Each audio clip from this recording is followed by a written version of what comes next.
you guys have woken up, and you see in front of you this giant nest. It's like this massive clay sand nest that's on top of this green sand. And you're in this cavern, in this cave right outside of it, and the cave seems to just go on like this. It just trails down somewhere, and you know, who knows. But the rest around you is just this desert expanse, other than this destroyed zeppelin to your left. Well, you guys, I feel like we have to get to that hive somehow. But I'm a little. Just started walking. Did anybody see where Tayuya went? Did she go towards the nest, or? I don't think I saw. Last we saw, didn't she get thrown by you onto Yeah. the back of that fucking giant-ass caterpillar? So I threw her down, and as context for anyone that's still paying attention, I threw Tayuya onto the back of a massive centipede so she could stab it with a syringe full of juices to fuck it up. Check out juice. And so I just say, yeah, I fucking threw her onto a centipede and then it dove into this thing. If I had to guess, and I'm still walking away from you guys like this because that's how I walk now. She's probably with the other bugs, motherfucker. You guys really were unstoppable yesterday. The shit that you guys were doing, beautiful. I guess. Yeah, I mean, guess mean, we should. If anyone watches episode 18, they'd see some shit. Well, I guess we should follow on. What do you think, Steve? He died in the crash. Yeah, this just head pops Mush in your pocket. Your multicolored sock, and it's like, "Hey, Dad!" Oh, Jesus! Hey, Steve. Hey, we're gonna go kick some giant bug ass. How are you doing? Are you hungry or anything? I hate bugs, Dad. They're weird. You ate them or you hate them? Oh, Dad! Sounds great, son. All right. Well, crawl back in there. You stay safe because sometimes I'll forget about you, but I'll never forget about you, really. You forget about me, Dad? Well, it's just I get distracted. There's a lot of stuff going on. Did you know that we about you, Dad? You're open on my you. Steve, I don't forget about you. But did you know? Did you know that we were on a zeppelin all day yesterday? It felt like I was above the snake line. Oh, yeah, you sure were. We were on a zeppelin, and well, the zeppelin crashed. I mean, look at all of this shit. Wow, Dad, did you do that? I look at the rest of the Bottlecap Brigade. I'm like, no, son, I didn't. So they understand the snake, right? So they're only hearing you. So they just hear like, still did it. No, I didn't. And you guys are all uncomfortable with the conversation. Like, what is he saying? You know. I'm also always picturing the Arabian snake, like that really derpy-looking snake with the eyes both on top of its head. That's what I'm always picturing. Is well, Steve, I just want you to know I love you. We're gonna go kill some giant snakes, or not giant snakes, giant bugs. But what? There might be Jesus. giant snakes. Yeah. So we're good. We might. We're gonna go kill some giant creatures. I'm just saying we might need your help, and if there's giant snakes, we might need your expertise. All right? Oh, okay, Dad. Awesome. I miss you. I miss you too, buddy. Let me know if you get hungry, okay? Do you want me? Are you telling me to go away to the sock, Dad? No, you can. If you want to hang out here, you can just hop up here on my shoulders. I just let me know when you get hungry, okay? I'm hungry now, Dad, for your love. That's what I. Oh shit. Okay. Well, if you feed that snake fucking snake meat, I swear to God. Well, I love you too, Steve. Hop up on my shoulders, guys. Let's get going. Steve's ready to get going. Yeah, let's get going. You guys just see a snake like questionable parenting coil up onto his shoulder, and it's just like as happy as a snake can be, like its tongue coming out. And for anyone watching, Joe just sent the group a snack within the group chat. We might share that on the socials. Subscribe to our Patreon, and you'll get a picture of a snack. It's the best picture Of ever. a cute little snake. Yeah. I love that you don't try to like fuck up Steve's life, but like you always say like do something that's like traumatizing. We're gonna go kill a bunch of snakes. It's great because it's often in real life it's like a new parent, you know, and so like it makes it exponentially more fun to be like that. This is just practice. Yeah. Just the quote where he was like, "Hey man, tell me if you're hungry, okay?" He's like, "Yeah, dude." It's like a baby. So like later the fucking Steve, snake, later the fucking snake is gonna die, and he'll be like, "You were supposed to tell me when you were hungry, weren't you?" Okay, what did we learn? What did you learn? Well, there have been time. Okay, while we're still on the Who's your topic, word? Yeah. since, Let's expand on yeah, since we're still talking about this, like Still talking. 3 or 4 sessions ago, there was a moment where like I went to like try to find Steve food, and like leading up to this point, we had a whole thing where like people would post an emoji, and then hey, we need to find Steve a rat kind of thing. But I stopped doing that because I got the sense from everybody that it was unnecessary within the realms of D&D world. So this is my attempt to just be like, hey, I love it. Okay. Remind me when you're hungry. I'm sorry. just for continuity and shit. All right. Basically, I love it. Basically, Austin, you just like toned the responsibilities of your child to the DM. You're like, "Hey, Austin, take care of this thing. Let me know if it gets hungry. All right, moving I just on." have it cry or something. I don't care. Moving on. That way our viewers our viewers aren't like, hey, when are you guys gonna feed the snake? Snakes have to be fed. I feel like once that's every 6 that's like hours, according to the manual. Don't assume. Yeah, you know what that does? Also, feed the snake should become something that means something else. Oh Make that happen online. God damn it. Penis. Yeah, It I means fed penis. the snake last night. I'm like, I bet you did. Now, moving on. Yeah. You guys are now following. You guys are following on into the desert. It's morning. It's getting hotter by the second. You're in the desert. Ong is just with his little like We're walking into the cave. goblin ass. No, he thought he just started walking towards the nest. Where are you going, Ong? Did I miss that? Yeah, towards Oh, the the nest. Oh, okay. I misheard. Yeah. Yeah. No, go ahead. Yeah. Well, I mean, if you guys want to walk 3 miles. Oh, I got an idea. You said that the crashed zeppelin is in walking distance, right? Oh yeah, it's pretty close to you. I mean, a lot of it's burnt wood at this point and crap everywhere. Yeah. Yeah. I would like to. First off, I want to check to see what the weather like. Would you tell me what the weather's like? Is the wind blowing? Yeah. So the sky is clear, and so when you guys first arrived, it was like a storm. But now it's like very clear. You can see the sun, blue skies, desert, getting very hot very quickly. What What do kind you of storm say was humidity? it? Humidity. Completely still. It's 80%. Is it messing with my hair? Yeah, you're a little more frazzled. Yeah, what's my frizz level right now? Yeah. But the wind. Okay, Your so there's skin's no wind. dry. Guys, before we head towards this thing, I mean, it's gonna get hot as balls walking on this stuff. What do you say we kind of scavenge the zeppelin and see if we can find stuff or make something that's gonna make this trip to the nest a little easier? Ooh. Are you suggesting we build a vehicle out A of the, fan. That was my that was my thought.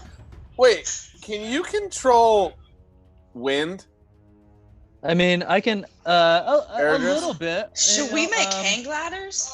That's what I'm It's Me and the dude. kids used to do it off a mountain back by the orphanage. it's mostly what I can do involves sensory effects, and not really wind. That's the one element that for some reason. Arrogant Aussies can't control. Well, get it. no, I can. Okay, yeah, I can make wind. I can blow. I can hold my breath forever. What do you want? What's up, guys? What's up? Hey, I'm gonna lean over. I'm gonna lean over to Joel and be like, "We all heard you blow in last night." That's pretty loud. That was this Again, morning. It didn't smell though. I'm still kind of. That's interesting to me. It's my diet. As this entire conversation is happening, I'm maybe putting it's those on beans. the rest of my inventory. Because leading up to this point, I only had my pants on, and so yeah, I'm putting the rest of my inventory on. I was like, guys, I don't know. Is it on the way? Did you say, is it on the way? That's what I heard too. That's what I heard. This is Why don't you guys serious. just walk the 3 miles? Sorry. Tayuya could be dying right now. Yeah. All right, let's go. Let's walk. All right. I'd like to try. Is there a hill anywhere nearby?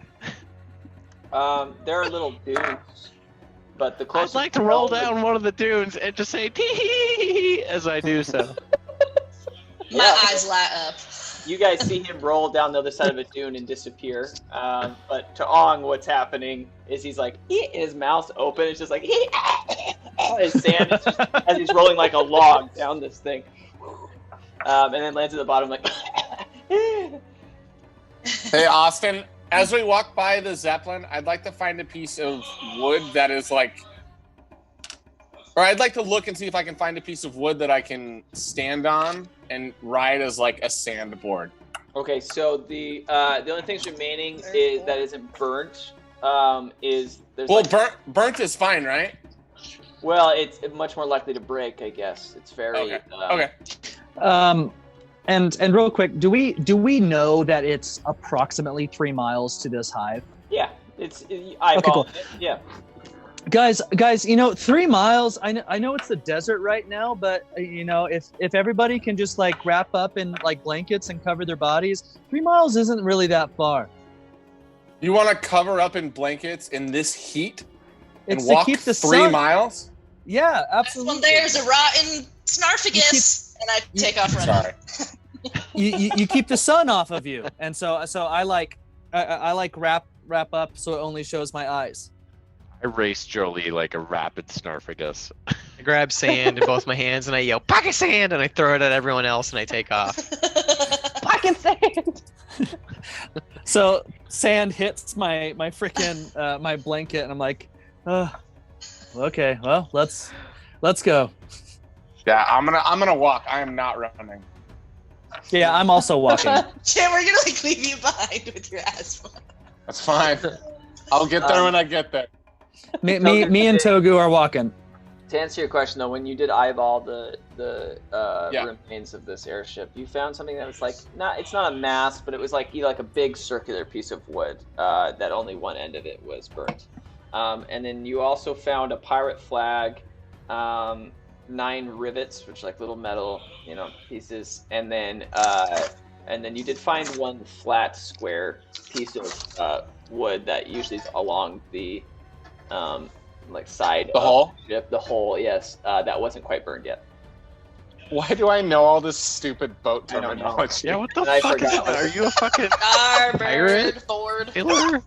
It's like, oh yeah, it's the hull, right? Yeah. Wait. All right. So Did How you would guys? it start At now? this point, I don't care about boat terminology anymore. It stresses me out to the No, point where I'm like, over hey, it. So hey, over it. I'm hey, Okay. it is a lifestyle, and I have no control over it. Yeah, Mm. I feel like in listen, if I don't own a boat, I don't care. I'm like, I don't have one just because I'm jealous, frankly. Jelly. How big is the part of the mast or whatever you said? Oh man, It's too big to carry, right? Yeah. Yeah, I'm gonna leave that, but I'm gonna grab everything else. So the All right. rivets, the flag, and You've the got a square pirate piece. flag that's a little sizzled on some edges, and Cool. you have 9 metal rivets, and then also there you found some cooked jerky, Okay. Cool. and you Um, also have a square piece of wood. It's 4 feet by 4 feet, pretty big. You have to carry it 2 hands. Okay. So I'm looking over at Togu as he's rummaging through. I'm like, Togu, are you looting the pirate gold right now? We gotta go save our friend. Looting the pirate gold, I will do you So much better. I'd like to take. I know it says it takes me an hour, but I don't think I'm doing a whole lot of work to it, Austin. I would like to use my tinker tools and try to break down the 4-foot wood piece to like circular kind of shape, perfect for a gnome to like skateboard on or sandboard on. Circular? And that I can carry. Like a sled? I don't know. Yeah. Like a shield. I was honestly, I was immediately thinking like the skyboard that the dude has in in Tailspin. You guys ever watched Tailspin? Yes. Yeah, that was my thought. I'm like, I literally Googled it. So Never seen it. Yeah, dude, I'm literally. I didn't find what I was looking for, but you can make whatever you I'll want. try. Thanks, man. Yeah. Yeah, I still didn't find it. I gave up. Yes. So I got it. I'll share it in the group real quick. yeah, this is important. I have no visual. I was like, and I just keep walking. Shit, that was not it. Sent me a Sorry, YouTube guys. video. Oh god. Oh, Sorry, ignore that. Oh God. Ignore that. Ignore that. Sorry. All right, everyone. All right. Well, yeah. Let's say you make a snowboard-looking thing. How does that sound? Sweet. Thanks, man. Great. Thanks, Cool. buddy. Yeah, you can do that in 10 minutes. Everyone's like kind of left Cool. too. Like you can't see them, but you know they went that way because they're over a dune. Yeah. So I'm gonna get it built. Go to the top of the dune, strap on, and shred the gnar. Yeah. Right there. Yeah. All right. Yeah. Cool. I'm So gonna go get. there's a couple dunes. You get to the top of the dune, you see them just going over the next dune, and you're like, whatever. And you slide down and you know, riff the gnar, brah, and you get Thanks. to the bottom of the. And then you're like, I want to do that again. You go Get pitted, bro. That is your character. And just as an aside, I am going to fucking take the link or whatever it is that you just put in the group chat, and I'm gonna make that like the profile picture on everything that we have. Because it is a fucking, for anyone watching at home, holy shit. It was an accident. Can you? I think we figured out our thumbnail for this one. Yeah. Can you put it in the comments of the Facebook? I'll figure it out. Yeah, I'll Yeah, take put a it couple somewhere. screenshots and get back to you. All right. Yeah, we'll make sure that you guys see this. Yeah, okay, so you guys continue on this journey. Togu swiftly catches up to you and then starts passing you, and at some point he actually takes the same dune like 4 times as you guys are slowly hiking up it, just enjoying his time. You guys eventually reach the base of this nest, and Ooh. I'm gonna make some changes here. So, but you guys reach the base of this nest, and yeah, at the bottom of it, of that giant mountain of green sand, there is some sort of tunnel that heads that's at your level, right? It would be hard. I mean, you could climb up, but it's like, it seems like almost a mile up to then reach the clay. But this green sand is just at the base of it. But there is like a tunnel that passes through the center of it. Am I still wearing the frickin' compass, the green sand blood compass? Yeah, you still have it. Cool. I wanna pull that guy out and see if it can detect like the best route. If it's anything other than this blatantly obvious opening that you've presented us with. I am gonna say that that there's no blood in it anymore after the crash. It's an open container. It's not like enclosed at all. It's like a bowl, open bowl. Oh. Like a little. Oh, okay. Like, well, I look at it. I'm like, well, this isn't gonna work because I don't want to bleed right now. And I put it back. It's like, well, guys, it looks like this is the thing we're supposed to go in. Yeah, I mean, I guess we should maybe check out that tunnel. Maybe, I don't know, sneak up to the entrance, see if we can see anything. Yeah, we have to. Now, you guys, This thing is literally crawling with bugs. Really fucking big bugs. So be careful, be quiet, and let's do this shit. I agree. I'm down. Cool. I'm down.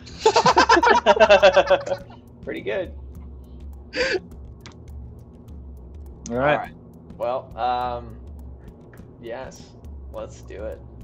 So, you guys start going into this center tunnel. It's pretty large. I would say like 60 feet by 60 feet. It's a very massive tunnel. Clearly, things enter this that are much larger than you. But it almost feels like a subway, like just a passageway, and you feel like ants within it. And you're walking through this, and at some point the tunnel just aims upwards. And looking up it's almost like it turns dark with how far it goes, and there's no light above. It just seems endless almost to you. But you do look over to the right, and there is like a smaller tunnel, but it's enclosed almost like a hobbit door, like a circular door. Huh, it's kind of odd for there to be a door here. I'd like to go sneak up to it. I'll fall. Yeah. Let's all freaking like cartoon see if we can hear shit on the other side. It's like boop boop boop. The little Okay. ears. 2 of you can listen. Ergis and who else? I will, because I'll be underneath him. Or I guess On could too. Doesn't matter. Actually, who's really good at hearing. hearing shit? I'm very sneaky, but that's all about. Yeah, not me. Oh my God. I'll give it a listen. I got big ears, and my little fox ears go beep beep beep beep beep. Sweet. I forgot to put on my ears. Oh Shit's yeah. missing. This will help your perception. Oh, well. roll. Yep. All right, Ergis and Jolie, make perception rolls. 20, not natural. A 7. Okay. How did you not hear anything, Joey? Jolie, the only thing you hear is the sound of Ergis' heart, like going really fast as you're that close to him. And Ergis, stop beating so fast. I can't hear anything. The best things happen when I'm beating fast. That's when you're.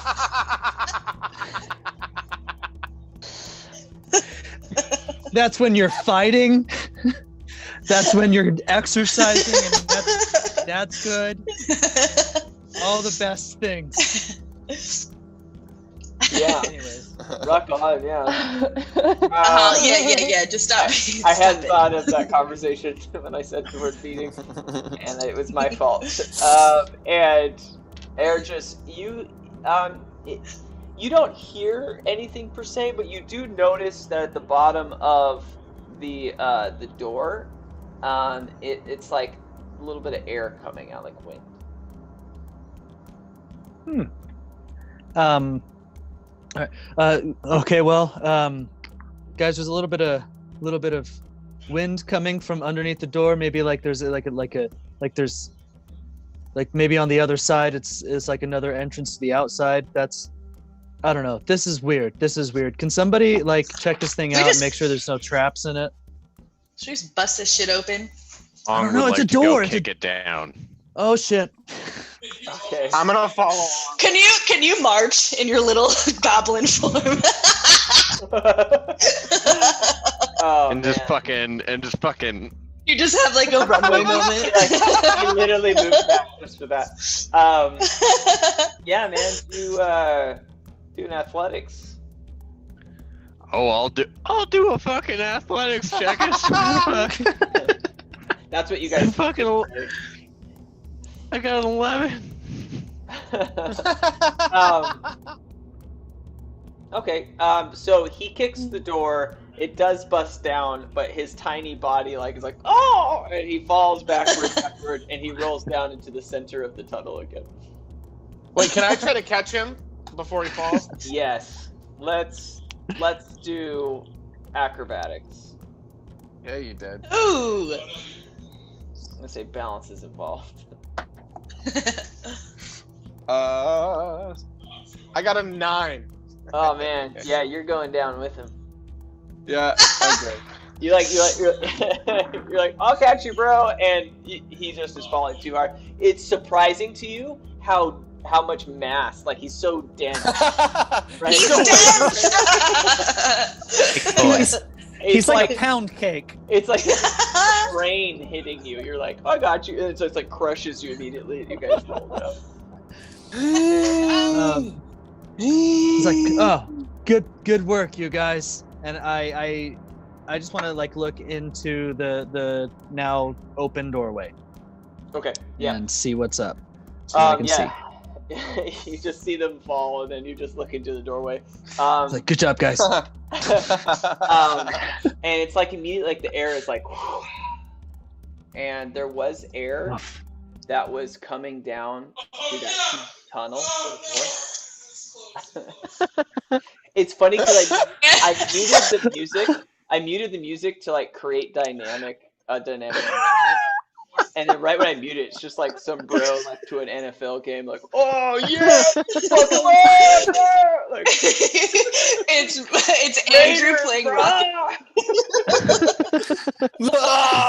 It's Rocket League. Rocket League is sponsor intense. us. Yeah, dude. And our apartment's so small, we're like sharing a wall right here, and that's where he games, and this is where I do. So it's just that's funny. Beautiful. All right, well, it's all good. Let him know he's in the video. And then she mutes it. That was fun. So there was a fair amount of wind that was coming down this huge tunnel out, which I didn't tell you guys, but that was taking place.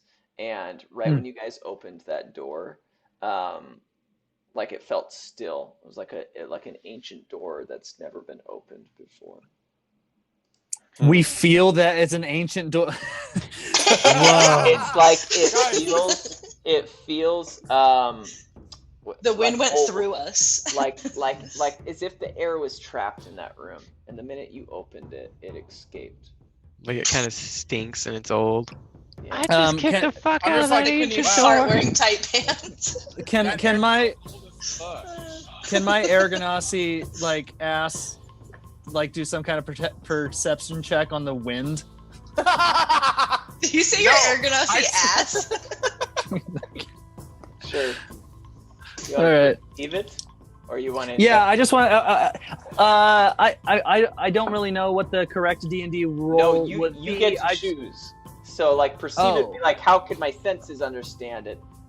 Investigate it would be like, I'm going to look into this. And then insight would be like, how can I have some supernatural understanding into this? Or arcane, is there magic involved?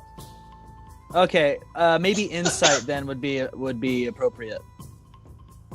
Because I want to know if there's any like supernatural anythings about it. I mean, insight could be a couple things, but in this scenario, let's go with that. All right. I got a 21, not natural. Hey! Damn, you were killing it with rolls. That's a not natural 21. Yeah. Take that, people. Opposed to a natural I 20. just rolled a nat 21. In this world, and this is a little known thing, but you understand this well because of your heritage, your understanding of like a spiritual plane or a magical plane that your family, at least half of your family, comes from.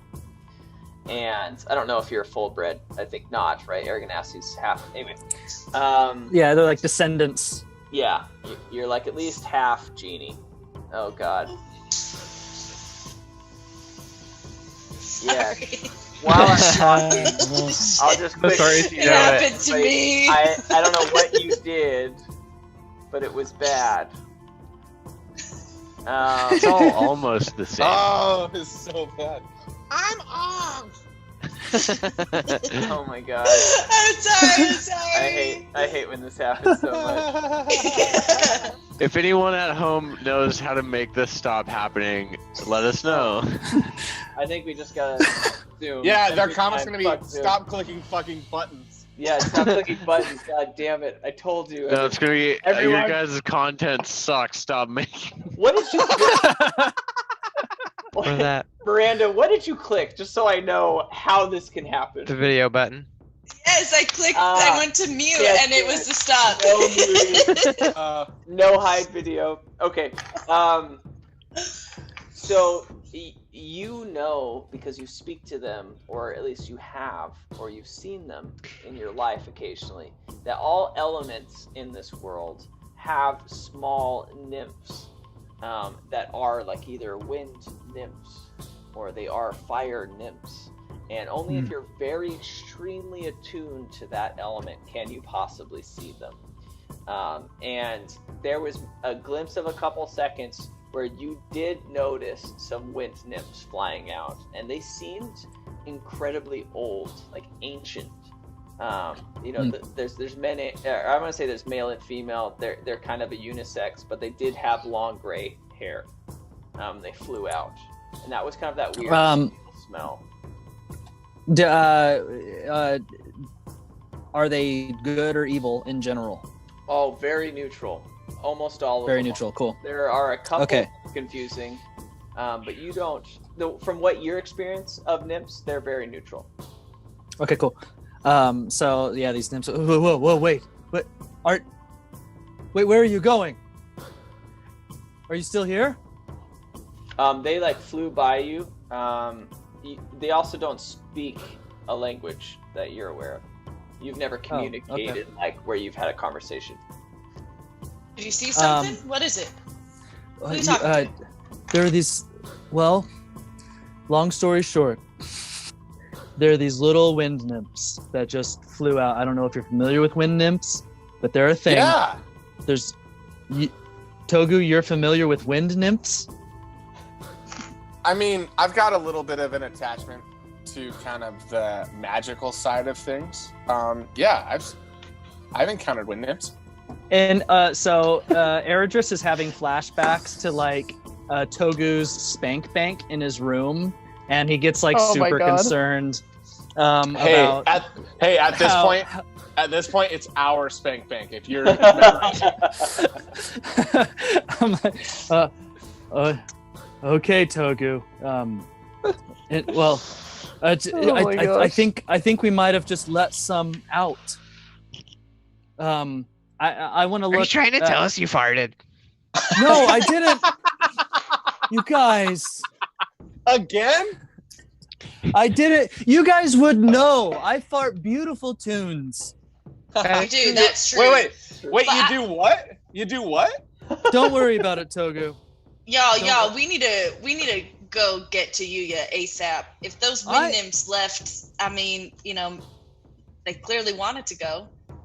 Maybe just leave them be. Where? I mean, they came out of this room? Yeah, they were. It seems like they've been trapped in here for a really, really long time. They were trapped? Yeah. It did feel ancient. Yeah. I want to look back into. I mean, is it a room that we opened, or is it like a hallway? A womb. Yeah. So in front of you, is a small, like circular-ish room.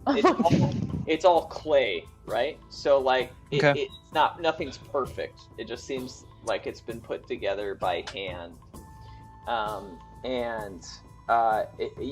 you can tell looking through the door. There's 3 additional doorways. Oh, okay. Wait, what do you mean? I didn't understand that. It's just it's like a small circular room, and at the far end of it is 3 doors. Got it. Thank you. Sorry. Are they nymph-sized doors? They're pretty normal-sized doors. Are they the same door? In it? Are they the same door as like the one that we went in, or are they distinct doors and are they different from each other? Yeah. They from your position outside the room, they're circular like the door to enter this area. But Can we see any nymphs in the room? No. Okay. Just clarifying. Just making sure. So I'd like to, and I think Ong and I are still in the middle of the tunnel, so I'd like to walk up to the group, and then I'm gonna pull out Swivel and just kind of hold it underneath, like hide it underneath my hip, and then slowly step into the room. Togu, be careful. Wind nymphs are usually nice if you're not dicks to them. But I mean, some of the other elemental nymphs, they can be pretty bad. I'll show you a dick. Oh, God damn it. I follow Togu. All right, you guys. I slowly step into the room as well. Okay. Okay. Guys. I'm gonna wait in a little bit before going in. Can we notice anything in the room other than the doors? Yeah. So I want. Oh. What's up? Go ahead. I'm just gonna do really fast. It's like, guys, I just if wind nymphs were in this room, and I'm looking at these 3 other doors, I mean, I'm kind of an expert on elemental stuff, and I think that it would be reasonable to believe that maybe these other doors are tied to the other elements. And then I want to do some kind of check on that hypothesis. Yeah, what would you like to do? I want to walk up to one of the doors and see maybe insight to see if I can detect any any other elemental or investigation. Arcana? I don't know. Yeah, let me I wanna do explain some kind more of- before we do this. Cool. You certainly can. Just let me know what your thought is. You guys walk into this room. There are 3 doors, and above, each of those doors have different words on them. Okay. One door says future. One door says present.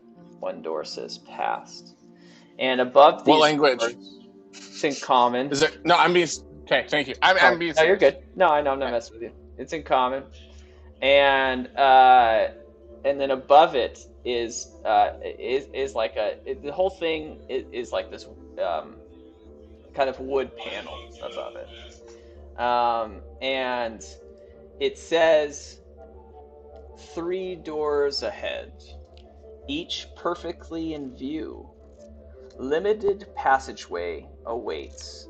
Entry no more than 2. A trial, a test, an inspection of your character, an evaluation of your soul for our eternal register.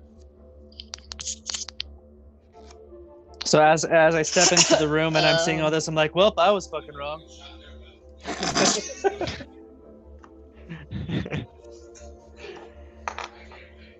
Oh shit! I don't fucking know. Wait. Can you? What are the 3? I'm gonna write these down now as you say past, them. present, future. Past, present, future is what you said. Yep. Past, present, and future. And I'll read that again for you. And yes, that would be. And it's on screen for all you viewers. New Bottlecap Brigade 3.0. It's right up there. 3 doors ahead, each perfectly in view. Limited passageway awaits. Entry no more than 2. A trial, a test, an inspection of your character. An evaluation of your soul for our eternal register. Well, guys, it sounds like we got to partner up, huh? Fuck yeah. Or I mean, fuck yeah. Hey, Ong, But there's 5 of us, right? So does that mean somebody has to go alone? I think. If we're all trying to go in a door, but I mean, should 2 of us go in one door and the rest of us wait outside it? Sure. I mean, if let's be honest here, if someone should probably wait outside and or go in alone, it's me, because I might be small now, but I am still quite strong and hardy. That's so. You guys, maybe I don't mean to be inappropriate about this, but one thing that I'm kind of concerned about is that, and I kind of speak for all of us. None of us are particularly smart.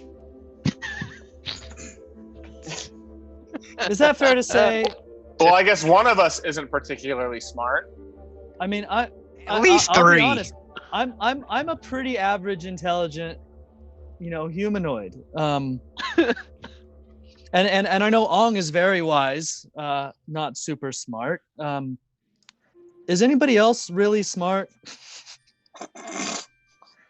Not even a little bit. Yeah.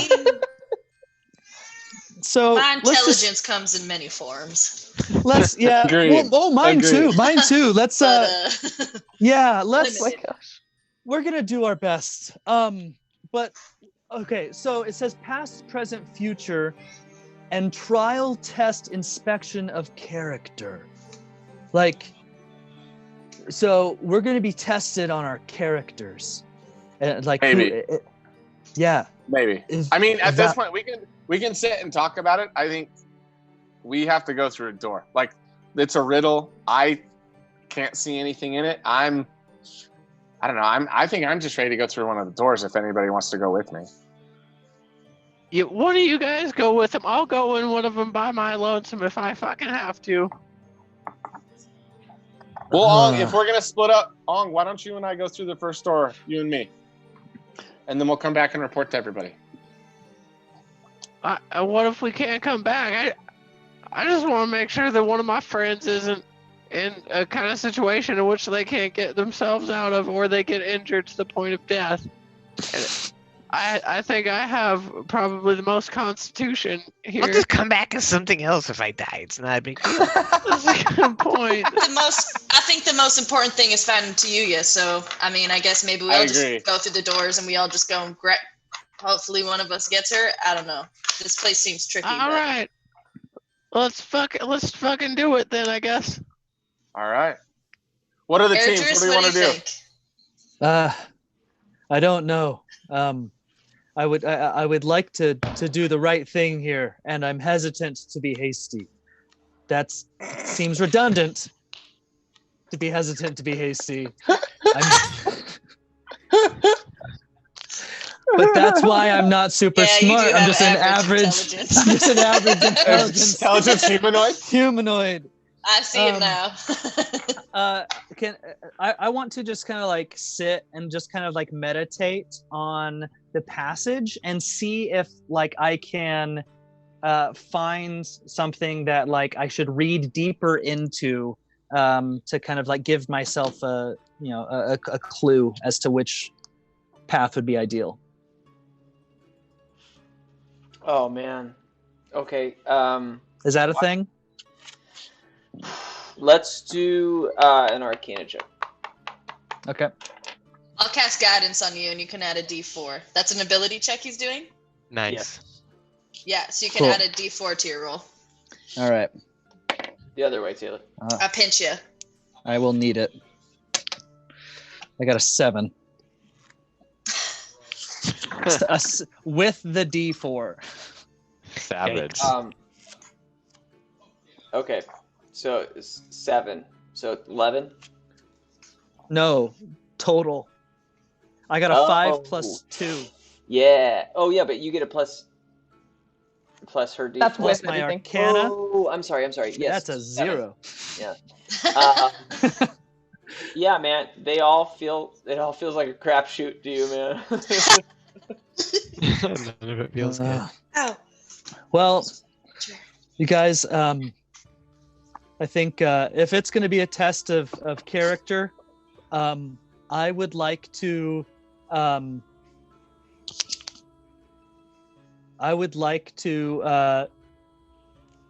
go through the future door personally. You go do that. Go for it. Okay. Well, are you guys going through doors? I figured we could just pick doors. I didn't. I mean, you seemed very set on the future door, so I was going to go. I was in support. That's just personally. I'm just calling dibs on the future door. If we're doing that, I would love to be partnered with Ong. Well, let's go through the present door, bud. All right, Knuckles. All right, Tack. Looks like we might have to go relive some trauma in the past. Oh, so Christmas Wait, past. Eric is going through future door alone. Is that my understanding?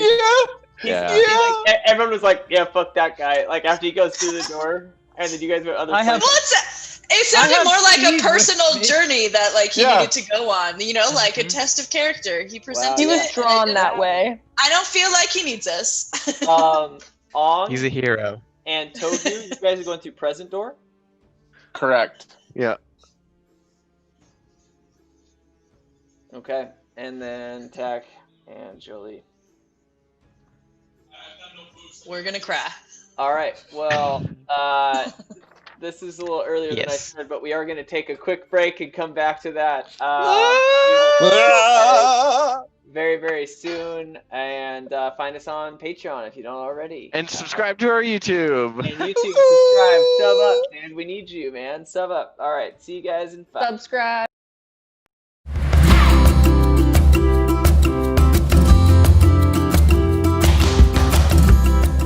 Hi, I'm Jolie Jewel of the Joy Clan, and it's so nice to meet you.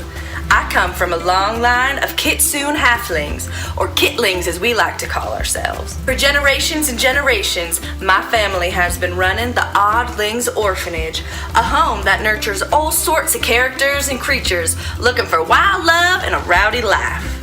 Now, about a year ago, our world was flipped upside top when a band of orcs came to raid our land and steal our little wildlings. Now, we put up a good fight, but it did cost my parents their lives.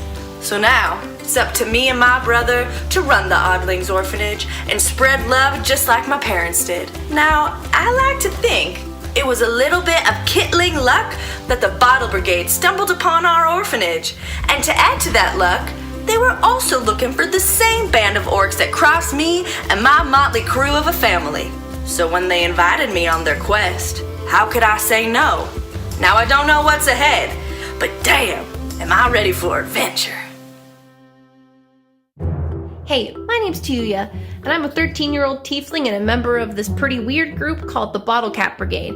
But before I met all the guys in the Bottlecap Brigade, I lived in this super poor town called Farkle. Imagine the grossest place you've ever been, and then times that times a million. Pretty gross. But that's where I grew up with my dad in a butcher shop, and right before he left for a very important business trip, he sat me down and gave me this beautiful rusty dagger and said, "This is my advice for you, Tuya. Don't get caught, always watch your back, and never open the meat freezer for anyone because the neighbor's in there and your dad doesn't want to go to jail again." And then he put me outside and set the house on fire, and I never saw him again. But that's okay, because now I have my new friends that I can explore the whole world of Magna with and become the greatest adventurer of all time. Hello, my name is I'm part of the Bottlecap Brigade. We're called that because we like bottle caps. Every single one of us likes bottle caps, me especially. I like them because they are shiny, and because the very pretty ladies typically like it when I give them some bottle caps. I grew up in a very small community in the mountains. I don't remember much other than it was cold and that my parents were slaughtered. It was sad. Subsequently, I became a pirate for a time. As you can see, I am quite large and a giant.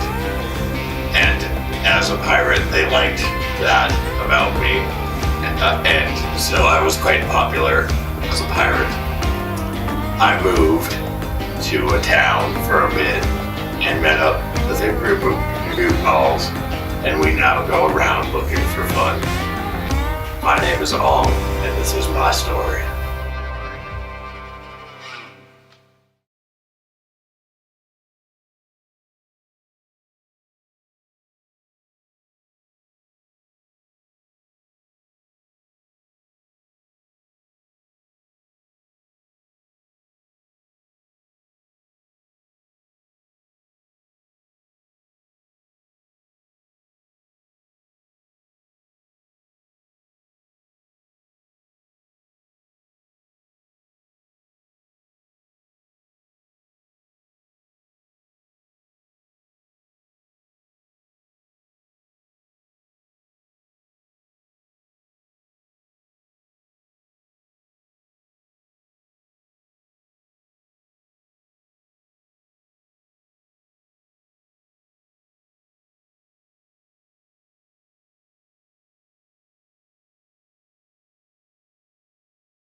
2. All right, and we're back. Welcome back to the Bottlecap Brigade. As always, find us on Patreon, patreon.com/the Bottlecap Brigade, and subscribe to our YouTube. To the scenario ahead of us are 5 heroes entered into 3 different doors, either called future, present, or past. Ong and Togu, you guys went into the present door. Yeah. I have that correct. Correct. You walk into a stone room, and both of you see inside in the center of this room is a metal cage. It has no door, and it has no weaknesses. It seems incredibly strong. And inside this cage, you see Tuyuya, who is beaten. Oh, shit.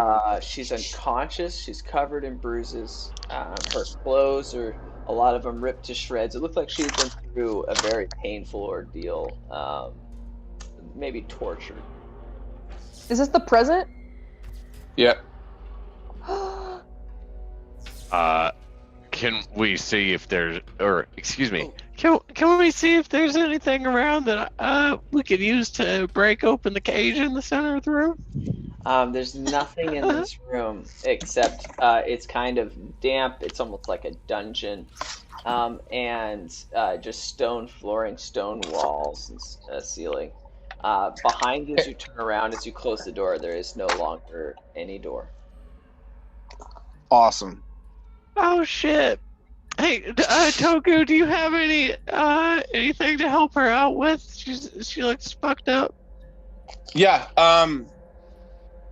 I'm trying to find the notes on this because I don't know 100% how it works. Can I cast Cure Wounds on her? Yeah. Okay. Thank God you have some sort of spell for healing, because I would have been fucked. Why is that? With a little laugh at the end of it. I don't know.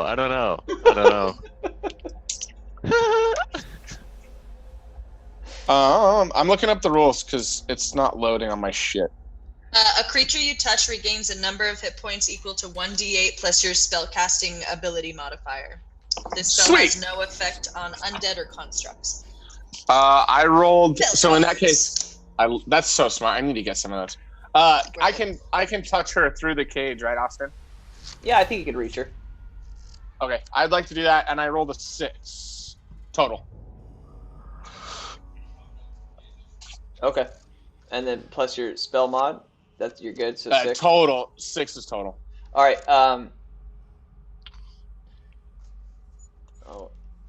Tia, can you hear us? So you're unconscious. Hello. No, you're good. You're unconscious in this cage, and Togu reaches through, and his arms barely reach, and is able to make contact with your ankle. He's touching your ankle and cures a lot of your wounds. You were unconscious, and you wake up. To your knowledge, you haven't seen Togu or Ong in what feels like 6 months. Oh wow! You've been tortured and beaten with not any questions, no one asking you. Just 2 orcs have continuously done this to you for 6 months, where you've almost been unconscious, and I'm sorry, that they will beat you till you fall unconscious from the pain. And it's been every day for 6 months now. I mean, you're torn, you're broken. That is fucked up. Tuyuya, So, wake up. Before I answer that,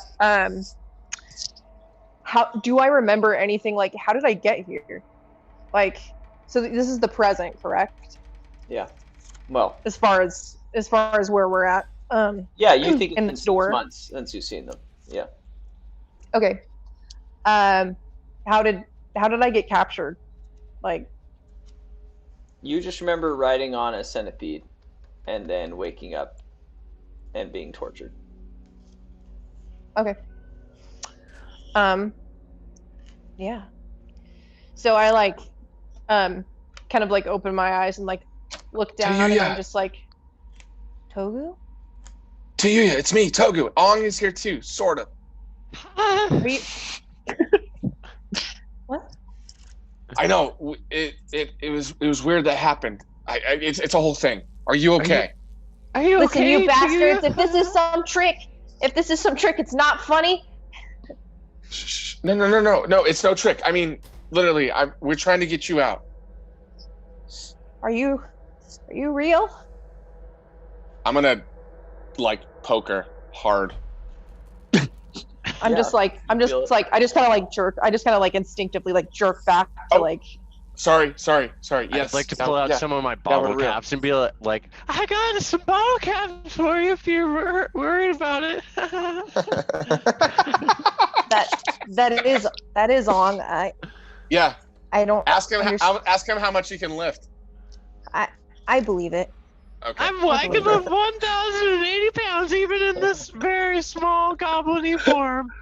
I thought you guys left me. Well, what? I mean, left. We slept overnight and then came directly here. I threw you on a fucking centipede and you fucking stabbed it. It was dope as fuck. Yeah, that was pretty cool. I want a high five on. Overnight? Yeah, literally. We woke up this morning and came here. That's not possible. Oh, it is. What do you mean? I've been here for a long time. Before you came, like all night. She says, "I've been here for a long time," and to you hear. And sorry to interrupt, but you hear this sound that you often hear, and it's like these pipes opening up inside the walls, like like in succession. Yeah. And to you know that sound means the gas, which always makes you fall asleep before they torture you. No, this isn't real. This isn't real. What's going on? What's going on? They're coming back. They're coming back. You guys, you have to get out of here. I'd like to raise my shield up and cover my face with cloth. Yeah. You guys have to get out of here. There's no door. How do we get out? Me fall asleep. It's like, I ignore Tayuya and ready myself for the oncoming onslaught of gas. I'm gonna wrap the pirate flag around my face.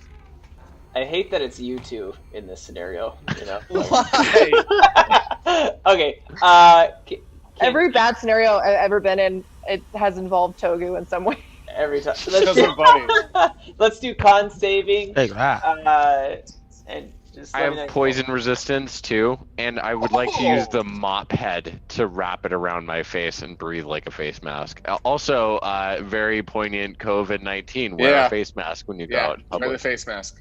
Yeah. I tie the mop head around me like it was meant to be. You look like Zoidberg. Yeah. Con saving, Samuel. Do I have advantage because of my poison resistance? I don't know how to tell you without giving away too much, but your physical okay. I'll just roll a con save and shut the fuck up. Cool. Wow, that was a miracle. Hey, 18. I kid. Okay, Togu? I rolled a 22. Okay. Beautiful. And proud of you boys. When you get your thing together there. Hi, sorry. That whole +5 to con is, I'll tell you what. Yeah, that's pretty good. Are you having me do a con saving as well? Yes. Okay. Guys, I just dropped my dice. Everyone at home, if you're still watching, drink. Drink invisible drinks like I am. Drinking. Even butthole. Or, yeah, wow. Even that. Drink that, Joe. Hold on, I'm getting my shit to load. I will have this on tomorrow. I'm sherry. and I will print you a whole character sheet. Also, hey, while we're waiting for this, if anyone, even at home, wants some really cool character sheets, there's a Reddit thread that I will put in the links below that has custom-made character sheets for whatever like class you are. So there's Very like cool. specific barbarian ones, specific like rogue ones, and I have my fighter one. Yeah. I printed 1 or 2 of them out already. They're free. You can donate. I'll share the link. But they're fucking dope. Cool. All right. I rolled a What'd you get? 12 for Constitution. Okay. Ong, you fall asleep immediately. Tuya, you also do. Togu, you watch both of these people fall to the ground. And you hear like a noise like ksh, and you look over your left and there's a door behind you again. And out walks 2 massive orcs. They look at you like, ugh. I'm gonna pretend to fall asleep. Okay, let's yeah, let's Performance? Deception. Ah. Okay, that's fine.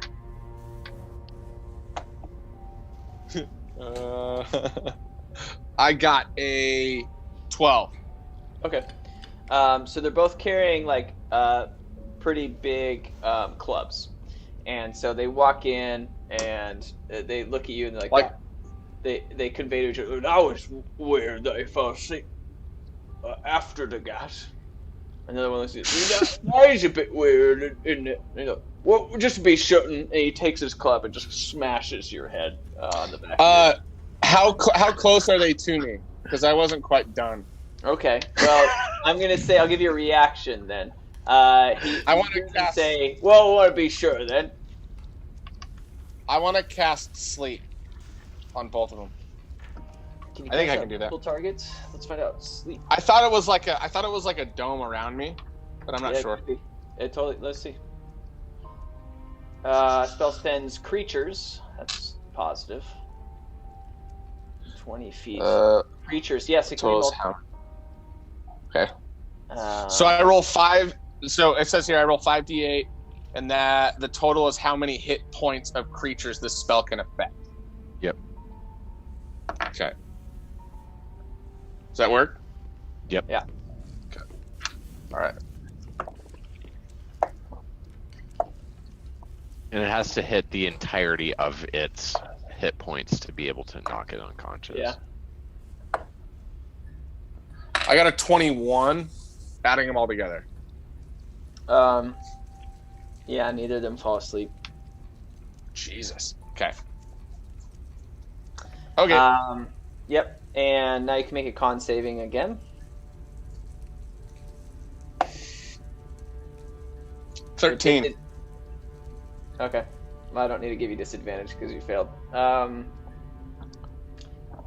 He knocks you on the back of the head and you fall unconscious. Okay. You guys wake up in a different scenario. Togu, you have a headache. You're hurting, and you're chained to one side of the wall, and it's both your arms against like the wall with maybe like 2 inches of chain. Like you can barely move your arms. Tuya, you are in the exact same position on the other side of the wall, and so you guys are facing each other. The cage is no longer there. Ong, you wake up as the 2 of them are on the wall, and they're already awake before you, and you wake up and you're chained to nothing. There's no door once again, and in front of you is just a small dagger.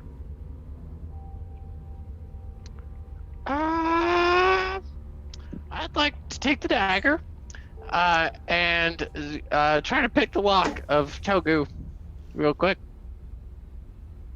Yeah, go ahead. There's no lock, but you can.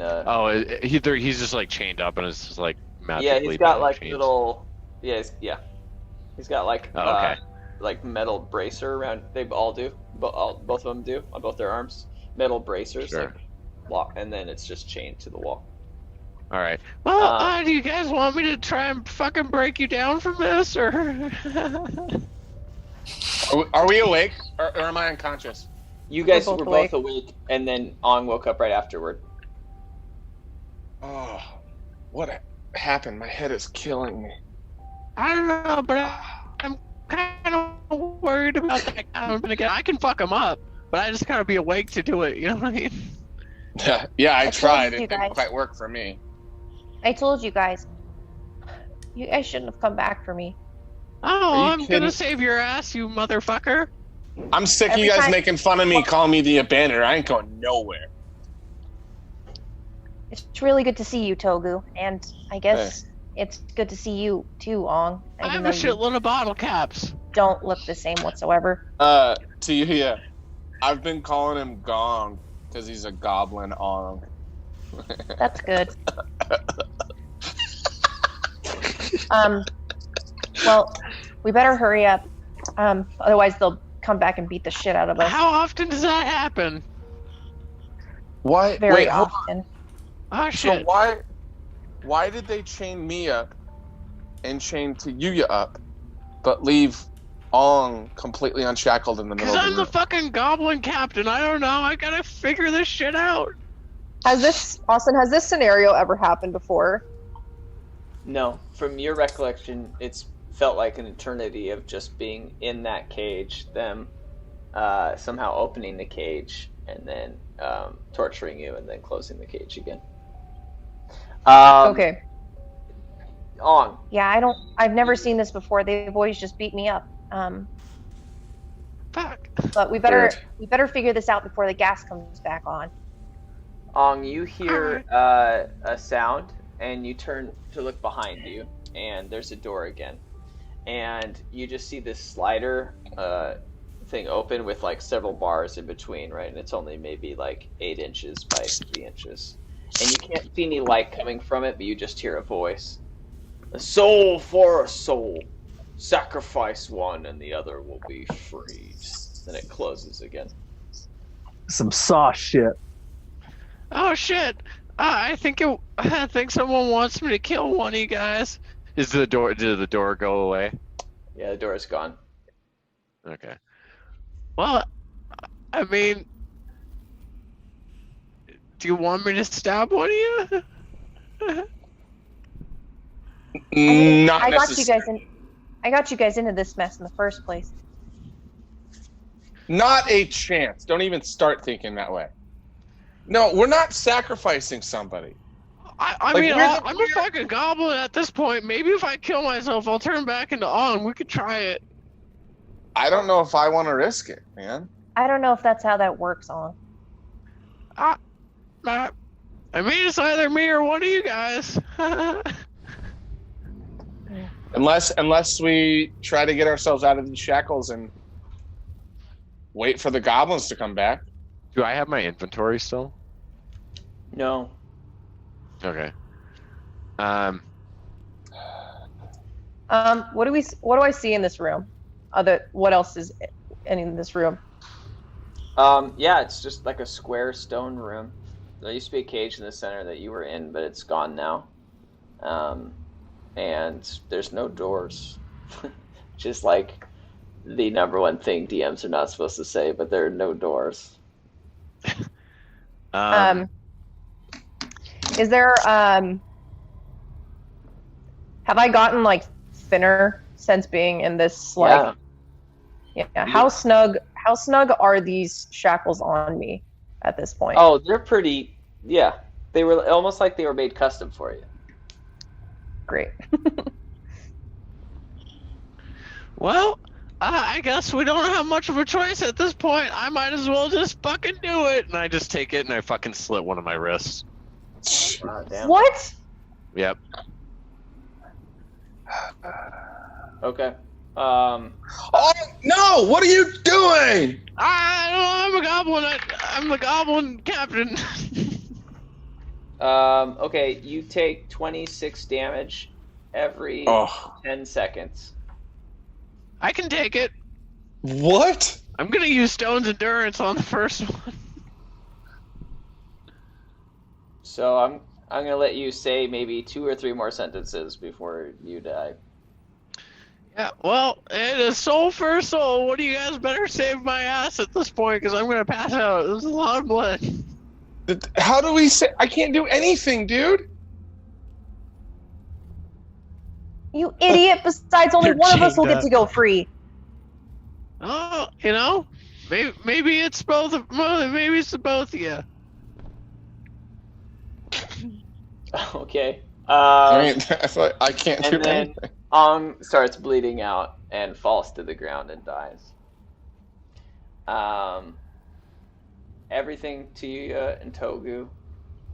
Actually, you pass out and everything turns white. To you and Togu, you see him hit the ground, and you guys, have you like what? And you just realize that your friend has died, and that he sacrificed himself for you. And you notice that there's no chains on your arms anymore. And your immediate reaction is to go check on Togu, and halfway there, it's like everything fades to white for you as well. For me? For both of you. Oh, no. And we're going to switch perspectives. Finally, we got Sam out of our campaign. It was that hard. That was scary. It was scary for me too, because I'm a goblin. God, I like that you're referring to yourself as what were you saying, Goblin Captain or Commander? I'm a Goblin Captain. Commander. You have this whole new persona. Oh my god.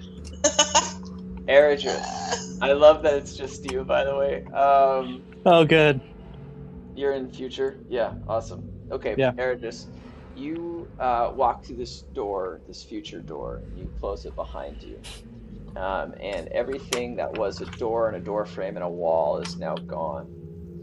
And you realize what you see in front of you is this old dungeon room full of cobwebs, and it's just ancient, and there's bodies all over the ground.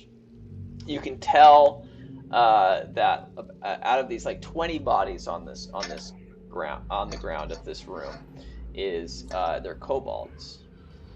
And they seem ancient and dead. And to be, kobolds are the lizard ones, right? Yeah. Okay, thanks. And at the end of this room, you see a body that has several like kobolds on it, but you can tell it has different flesh than the kobolds. And it's just like an old like stone dungeon room. Okay.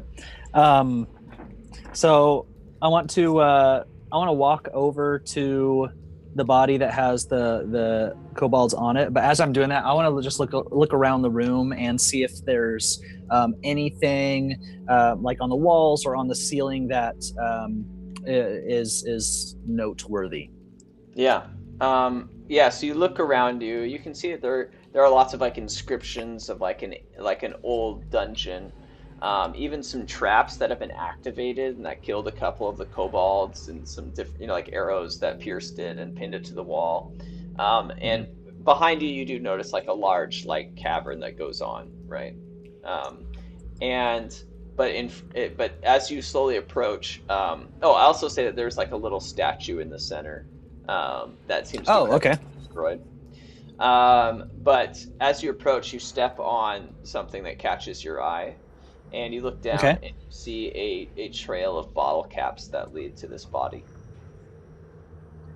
And so, oh shit. And so I want to draw out my quarterstaff. And I want to reach down and just like inspect the bottle cap. Well, it's a fucking bottle cap. So I reach down and pick one up and like, oh, it's purple. And it's purple, of course. It's fucking purple. And I walk over and I just want to take my quarterstaff and just like move a kobold enough to confirm my hypothesis that it's Ong underneath the kobold. You see the corpse of Ong, and underneath these kobold bodies, and there's the little bottle cap emblem that Tuyuya got for him, and there's an arrow through it into his heart. This is weird. This is impossible. This has to be magic. I want to do like I guess Arcana check on everything that's around me. Okay. I guess, or just like the nature of things. Yeah. Come on, something good. God damn it. 19. Okay. You know that you're having that this is some sort of illusion, but it also feels very real. Like this is as if it is what will happen. I walked through the future door, and this is some powerful magic right here. I wanna walk back to the statue and inspect it closer. Yeah. It's a statue of a man. And it's where it's all stone, but it's wearing some sort of robe, and it seems like in the statue that it's holding some sort of like energy over his hands, like some balls of pure energy kind of like floating in his hands. But the energy's not there. It's just a statue, as if he was holding it. Yeah. Okay. I also want to say that behind Ong, you see it was a pathway that continued, but is now barricaded. But it's been barricaded the whole place seems really ancient. So maybe at some point that was a good barricade, but now is decrepit wood that is slowly falling apart, like wood frame that used to hold the tunnel together. It seems fairly easy to get past now. Okay. So I'm trying to avoid like getting caught up in mundane details, but also there's part of my brain that's like, oh, there's something about this statue though. It's like there's this obvious opening that I can fit through, but this statue. I want to I want to walk over to the opening and just see if maybe just like listen and or look through the opening to see if I can determine where it leads or what's beyond it. Yeah, the barricaded area? Yeah. Okay. Yeah, you can see through in one like a little like slit, and it frightens you for a second, like because you make eye contact with Jolie for a second, and then you look back again and you realize that you can see just her head and some of her torso, and she's certainly dead and seems a lot older, maybe 15 years older, and just happened to be looking that direction, but has died staring with her eyes open. Oh, this is some fucked up shit. It's not real. It's not real. You were just with them. It was. I want to go and I want to try to break the barricade down and get Jolie out. Okay. Or Jolie's body out. You break it easily. And cool. It's just old now. It just you're able to just like push it away, and then it like crumbles and falls. But and a lot of kobold bodies that were on it like fall off. And you enter into this smaller room, maybe like 20 by 15 foot room. The first thing you see is Jolie, who's in the back right corner of the room, and she's holding a keepsake of her brother's, and you also notice that she's missing her legs. And she also is seemingly stabbed to death, and you can tell by the wounds on her body. Over in the middle of the room, you see Tuyuya. She's dead next to a fire pit, and she has several bones around her that are not her body.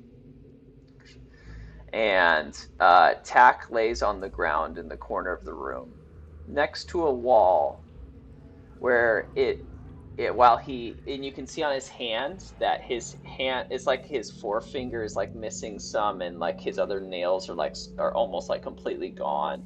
And you see a wall, you see a like wood I cannot even think of what I'm trying to say. You see a wood tablet next to him, like a piece of wood, right? Like a pretty large wood that he has scratched some sort of inscription into. Okay. I want to walk over. I want to do all this, or I want to do this very, very like cautiously. Aware of just aware of traps if anything pops up or whatever. But I want to head towards the tablet and investigate it closer. And just to clarify on the bodies, Ong is still a goblin. And so okay. Okay. God fucking damn it.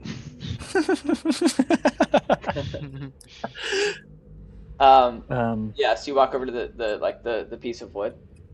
Yeah. Okay. On it is a long paragraph. And I'll read to you great. What you read. Okay. Day 3. We all miss Ong. He broke down the wall. Wait, Tack's saying this. Day 3. We all God, just ruin it. Yeah, he broke down the wall to save us from the kobold horde. Why did we ever think we could fight Griald? He's far beyond our power. Day 5. I'm so hungry. We're going to starve in here, and there's no way out. Day 9. Jolie died today. One of the arrows from the kobold was in her back. Why didn't she say anything? We never knew. Day 13. We ate Jolie's legs. It was Tiyu's idea. She's just like her father. Day 17. She knows how to butcher meat. I wish Togu were here. I miss him. Air just tells me to forget about him since he abandoned us when we saw the kobold horde. I miss him, but I also hate him. Day 19. I can't feel my hands. I think I'm gonna die from starvation. Today Air just got in a fight with Tiyuya. We're all so tense from the hunger. Day 20. If anyone reads this, he killed Tiyuya. They fought because Eredris didn't think eating our friends was the heroic thing to do, and he's been eyeing me lately with his angry eyes, and I hope he doesn't read this. Day 22. Everything Tack wrote is a lie. I'm a true hero, and I saved Tack and Tiyuya from themselves. The amazing hero. Signed, Eredris.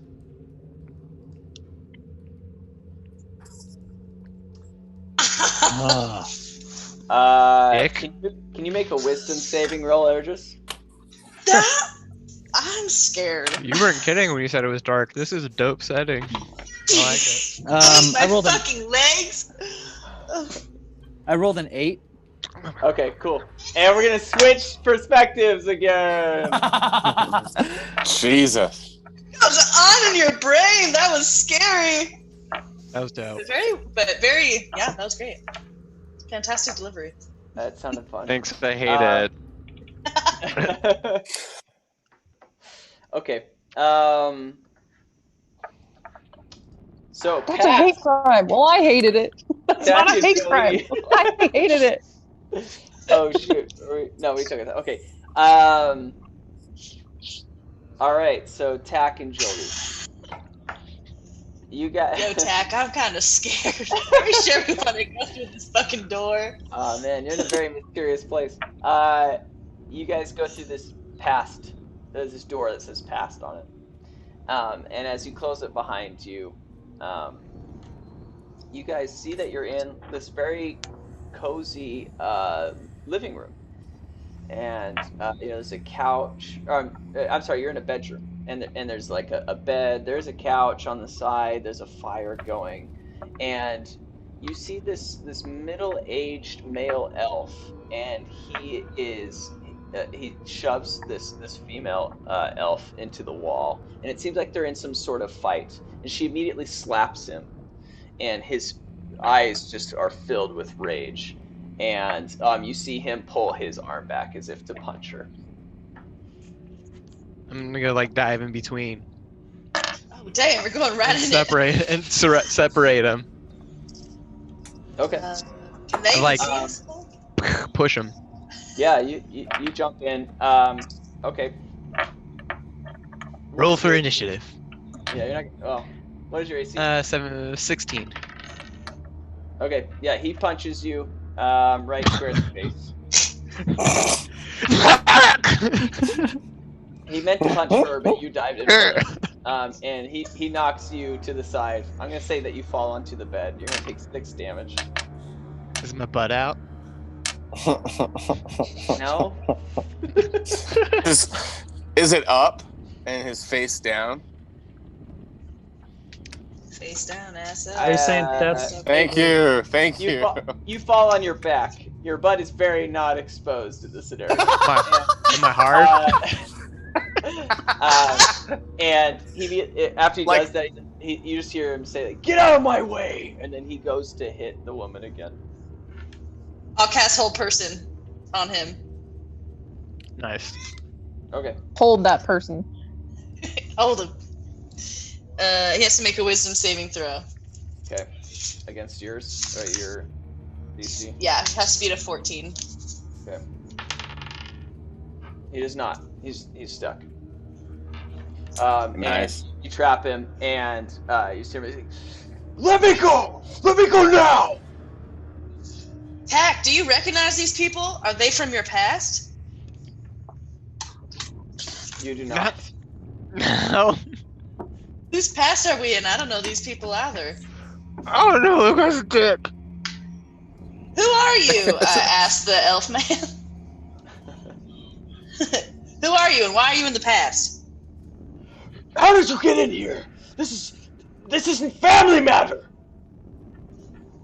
Well, I mean, I don't think it is anymore. We just went through a door, and we're here. My name's Jolie. We're just trying to find a friend to Yuya. Have you seen a little demon girl walking around? It's the most cordial conversation during a domestic violence dispute. Like, right. Hey, we went through a magical door now with some people beating each other up. They can hold their horses. You guys, actually, Tack, you don't as much, but Jolie, having more of an understanding of arcana, you can like almost like feel like a glowing energy around him, and his muscles grow larger, and he breaks free of your hold, and he immediately comes to attack you. Now we can roll initiative. I'll pull out my crossbow. Andy found that funny as well. Yeah, he did. Andy laughs. I got 7. Tack. 15. Hey, real fast. Just for the case of like the when we post this on YouTube, we should probably just put like a little content warning, just for. Dark adult. This is this could content. be really triggering to some people for sure. I think that's a great decision. Yeah, just a little content warning. Yeah, because DM Austin's on some kind of dark ass kick right now. Just exploring darker. You gotta go there. Exploring We dark. had too many White Claws on Tuesday, so he's just Anywho, back to the game.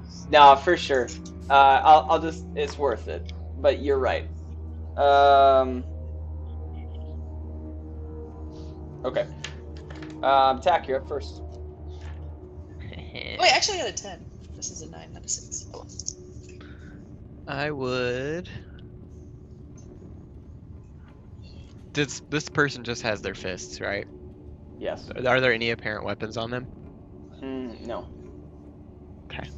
He did just break free of hold person. Yeah, it's a little scary. Spooky. I feel like this is like the Halloween episode. Right. Well, yeah, I'm just gonna pull out my crossbow. Since he's running away from me, I'm like, "Ugh!" and try and pop a shot off at him. Is that what you do? Yeah, my nose really hurts, and I'm very sensitive about it. Oh, I see. I got 27. Wow, I think you hit. I'm very good at ranged attacks. 99 damage. Okay. Where are you shooting him? I'm gonna shoot him like back of the hamstring, back of the leg. Wow. Okay. Yeah, you hit him in the leg, and he stumbles and falls, and now he's like at Jolie's feet. And it's his turn. Jolie, he's going to try and grapple your foot and then pull you to the ground. So let's do 2 strength rolls, or your strength roll against mine.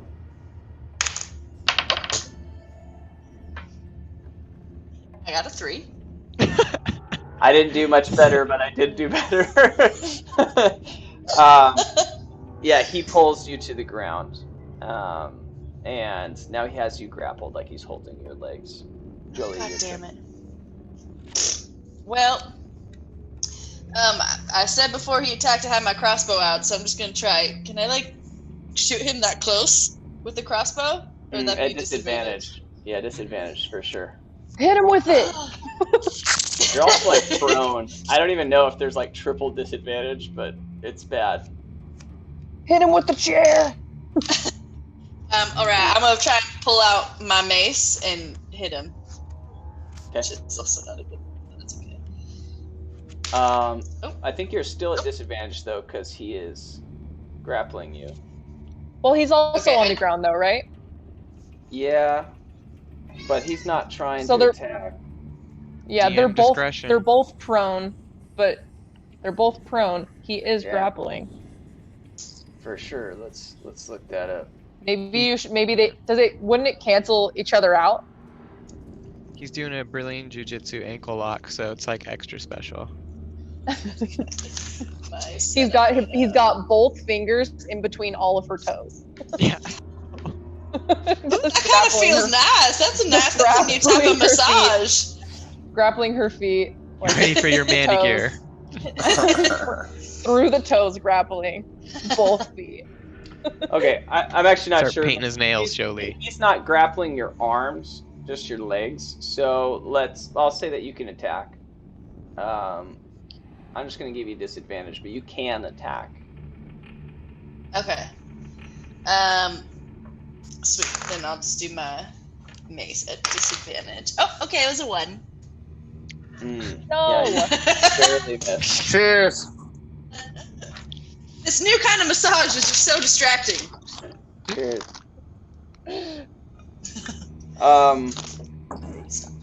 Tack, your turn.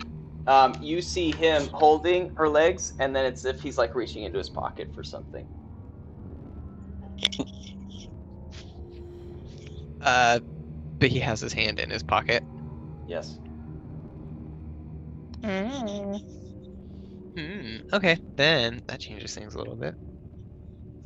What you gonna do? I'm gonna shoot him with my crossbow again. But I'm going to be using disarming attack and using the superiority die. So he has to beat a strength DC save of 15 to not be disarmed, and I rolled a 24 to hit. I don't think he can beat you. He has to Okay. beat 15 strength. Oh, I thought you said it has to be a 24. No, He I doesn't. wish. So he Yay. starts to pull out a dagger, and you shoot it out of his hand, and it flies off. And he takes 17 damage. Wow. Dang. You see this dagger fly out of his hand, and I guess you pierced his hand. And between that and his thigh, the blood loss makes him go unconscious, and you see him stop breathing. Oh shit. I dab. Can I push him off me? Yeah, I mean, you push him off your legs. Yeah, I want to turn to the lady and be like, "Are you okay? What's going on?" Why did your Yeah. mouth just sound like it was full? I It put, did. I put Together. some chocolate in it. After he dabbed, he just like put some chocolate. Damn, have a so- good shot. Jolie, while you're on the ground, you hear some movement under the bed, and you look over to see a small elf underneath the bed, and he's he's shivering with fear. And the mom runs over to the bed, and you see the kid walk over to the it's maybe a 5-year-old, 5 or 6-year-old, and the mom picks up this elf child in her arms, and she's looking away from the dad, but this 5-year-old is looking behind, right? So you guys can make eye contact with the kid, and the kid is just staring at the corpse of his father, and you just see this fierce anger in his eyes, but also tears rolling down. And the woman's patting his back, and she says, "It's all over, Griald. Mom will take care of you." I called it. I fucking called it. And that's the end of that scene. Bro. I was thinking that in my head. Very short break, and we'll be back in 5 minutes. Outer trap. See you guys very, very.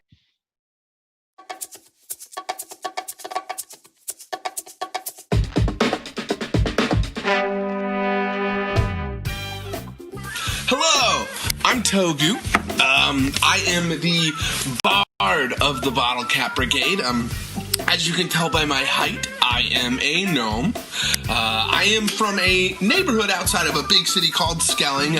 We call the neighborhood Halftown. Yes, it is a gnome neighborhood. There in Halftown, I own a bar, actually, which is, I guess, a little bit of a brewery, too. I'm a bit of a brewer. The bar is called the Empty Mug, which I run with my family. I'm a self-proclaimed Casanova. I'm always up to be the center of attention. It's a difficult job, but somebody's got to do it. It can be a little tough sometimes to get close to me, but once you do, and once you see kind of my inner soft spot, you're family. I'm always up for an evening spent drinking beers and hanging out in the bar, making jokes. And so hopefully we'll see you on Thursday. Cheers.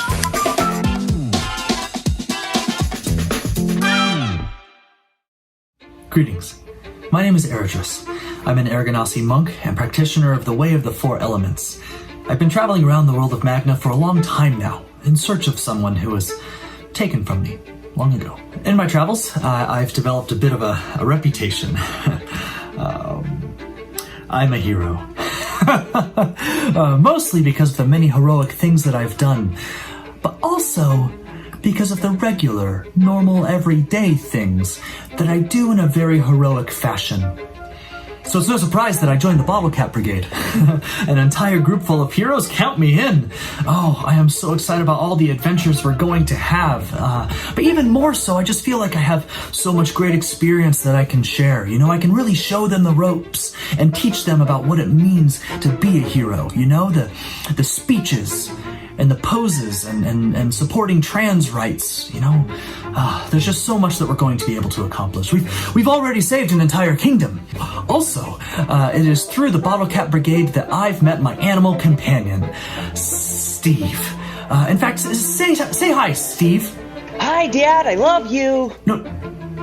No, Steve, not to me. Say hi to everyone else. Hi, everyone else. I want rats for dinner. He's a snake. Well, hello. It is I, the Goblin Tech, formerly known as the 13-year-old halfling boy Parrot. I'm confused too. So, I grew up in my mother's tavern, drinking and fighting. It was a great life, and I know I'm a kid. I was a kid. Confusing. They got tired of my antics and punching patrons in the nads for cash. So I got shipped off to this monastery where they studied how to drink and fight. Heaven. I was the perfect pupil. So they sent me to Marin to recruit more like me. And then I started drinking and fighting again and gave up my monthly ways for cash. Or coin. Whatever sort of currency they were willing to give me. So I awoke, unfortunately, one day with my body strapped to this device with tubes in it. The blood had been drained right out of me. I was dying. And then this brigade came and saved me and got me killed at the same time. And then I awoke, feeling a little bit different, strange. My body aches a little more. And I'm a goblin. Not my first choice, but you take what you get. I am what I am. And I'm living with it.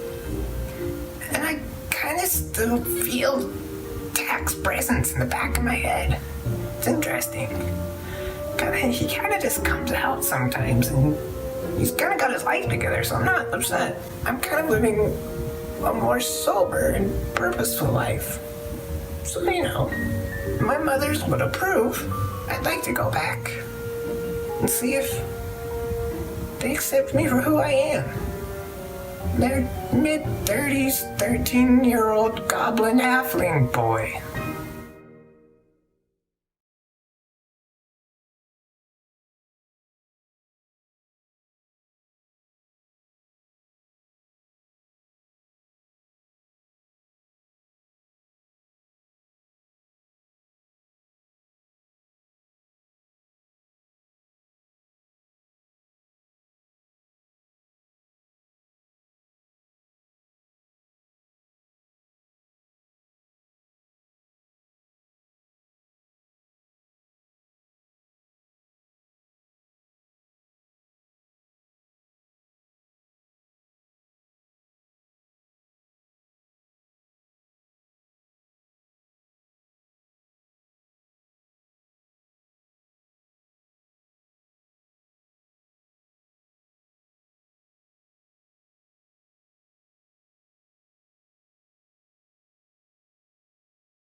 All right, and we're back.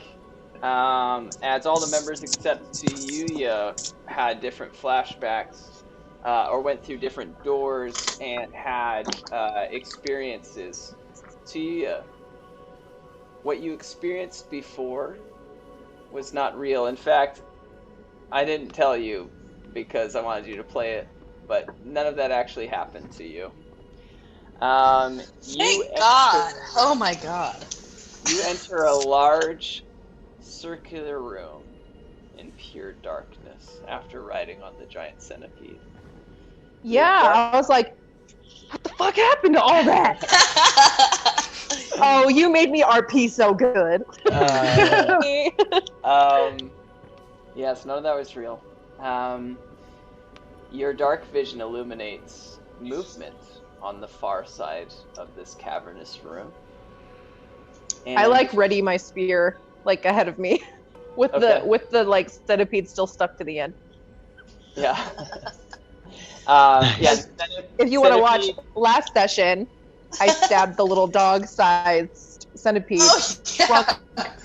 It shrunk down to a little dog-sized centipede, size. and I'm gonna say I'm keeping now, that son of a bitch. On the edge of your spear, it's about 6 inches in length. Like it's a fairly normal giant centipede. Oh no, buddy! All right, I'm taking it off and putting it in my pocket. Okay, very dead, but it's yours now. Gotta have it. Before you can focus on what this movement is, you like close your eyes and squint at it, and you're readied, right, as you're saying, but a bonfire lights in the center of the area, and it temporarily blinds you as your eyes refocus. You blink. I gotta like cover my eyes and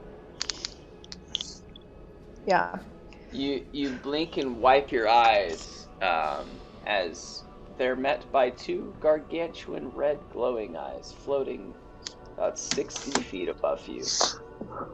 Still wrapped in darkness and lit softly by the fire in front of you, you can make an outline of this figure's head. A massive, skulking serpent.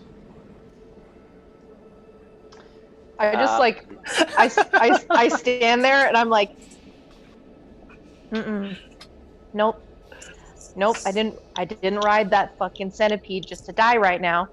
I just kind of like I closed my eyes just for a second, like really tightly, and I like open one eye because I'm just trying to see if I'm like in my head I'm like, it's not real, it's not real.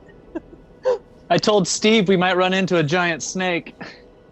You guys actually super prophetic today. Because Joe said before the session, like, oh, it'd be funny if, like, you turned into a goblin, and then during the session you were talking about a snake, and I was like, what the heck, you guys?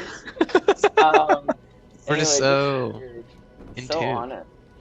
And then I open one eye, and it's still there, and I'm like, fuck.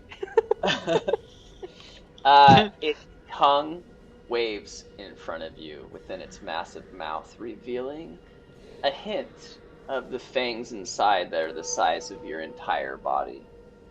You notice movement now all around you, and you can peripherally deduce that the snake has encircled you with its body, the tail rattling expectantly to your side. I'm just like, this is not good. It's not good at all. You feel a thundering in your head, which feels like an earthquake-like headache. And you hear words being projected into your mind. And every time these sentences land inside your skull, you feel a strong sense of pain. You hear the words. What do they say? Pee pee poo poo. What, pray tell, is a young lost tiefling doing in my throne? And I grab my head and then I'm just like, I kind of just go, are you talking to me? You seem perplexed. Do you not know who I am? I believe I should know who you are, but I don't, and I'm sorry. I am the Paralakilian ancient being, one of the guardians of this world. I lead these desert sands through the many cycles of nourishment, degradation, life, death, and the infinite cycle therein. Well, that sounds very important, and I'm frankly terrified. You're beautiful. I'm scared. You did it. You are as powerful as you say you are. I believe it. I'm here on accident, so I can just leave if you'd like me to. Totally up to you. A tasty surprise to my wonderful day. I wouldn't say I'm delicious. I've died quite a few times. It's probably soured my meat. I don't know. And it encircles you a little bit more, and your eyes follow as it just trails around and circles around you. And it says, that poor soul you rode here, where is it? Oh, you mean this guy? And I pull out just this little dead centipede. Was he your friend? I'm really sorry. I know not of its name. It instinctively arrived here to die. They always come back to the source when they know that death is infinite. Well, I, for one, would not like to. If you think I look delicious, that's very flattering, but I'm not. I promise. However, maybe we can help each other out. Help me. I mean, I'm sure you can do everything yourself. Why have you come to my land, foreigner? Well, do you know who Queen Lariana is? I know nothing of your pitiful civilization. Sure. We're absolutely nothing. I came here with a group of heroes, not to kill you or anything. We're looking for this guy named Griald. And you see it pull its head back and stare at you. Griald. How dare you mention that abomination of a name here? Oh, I'm sorry. I hate him too. A great scourge covers this land. The natural order disturbed. Great unknown magic stifles the correct way of life in this heavenly desert expanse. I completely agree. Creating abominations and unnatural creatures. This Griald you speak of is ruined. Can't use my hands. It's a snake. Can you please have hands? A snake with just hands. So here's your snake, but it's just little ones. They just fucking. Little tiny guys. This Griald speak of.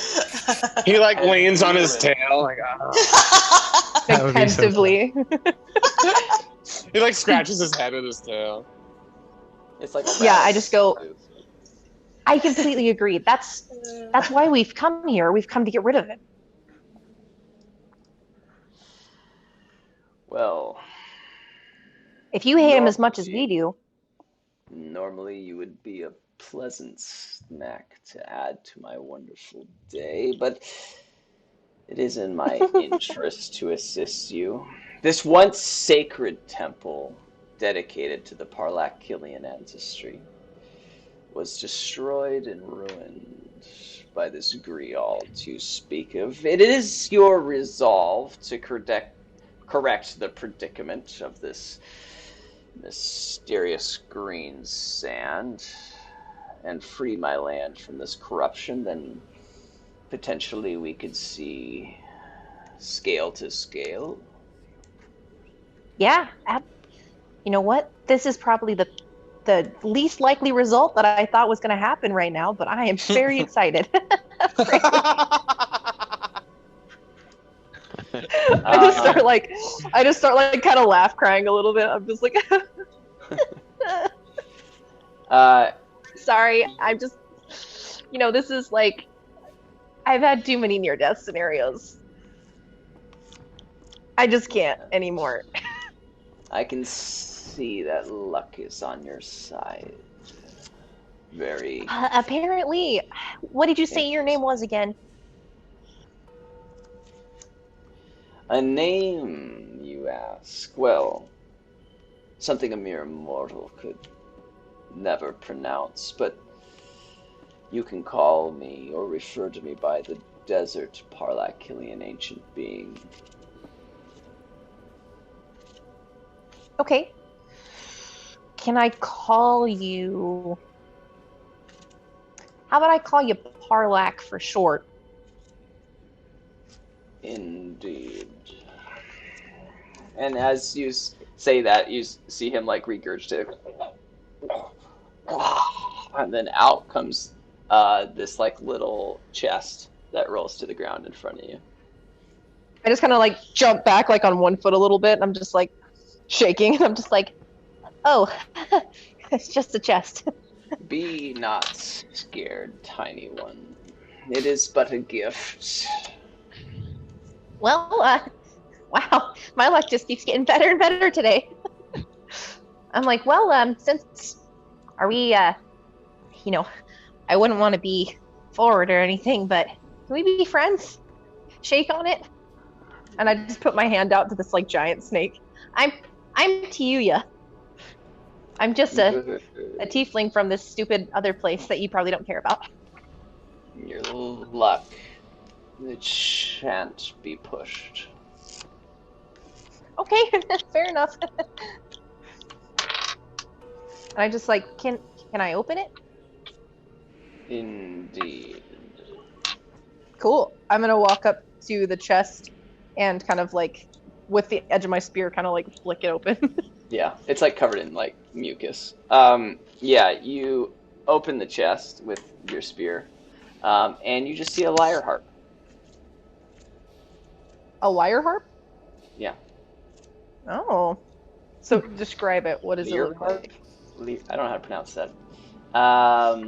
Yes, it is. It actually seems like as if it's not worth very much. It seems very old, and it's a wooden little harp. And yeah, it kind of curves at the edges, and then there are like 4 strings that go across it. I just go. Yeah, I look at him like, whoa. How long have you had this thing, mister? A very long time. It is a harp that is filled with pure life. The exact opposite of this ether magic that's come about lately. That makes sense. Feels like everything that stuff touches dies. And yeah. I reach in and take it, and I'm just like, so what do you play on it? It matters not the notes from which you play, but it does react to the ether magic in a very powerful manner. It can stifle the magic and slow it down. Cool. Hey, thanks. This will definitely help. I'm very quickly regretting my decision to make you live. Leave now. No. I will help you. Show me the way out. Indeed. And you see it slowly turn its body to the side, and its body coils up away from it to allow you to walk by. And behind it is you can see an opening to a tunnel that's like a vertical tunnel. And it seems like the tunnel is infinitely going down and up, but you can see and feel a very strong wind blowing up. Yeah. I go, They're nymphs. I just go, hey, Parlak, will I ever see you again? The next time you see me, it will be my jaws piercing your abdomen. Okay, see ya, thanks. And I like run up out of the out of the thing. Awesome. So you head up through this, and as you do, you hear like you're flying up, and you hear like a click below you as you started to fly up this, because this wind is so powerful, it's just blowing you upwards.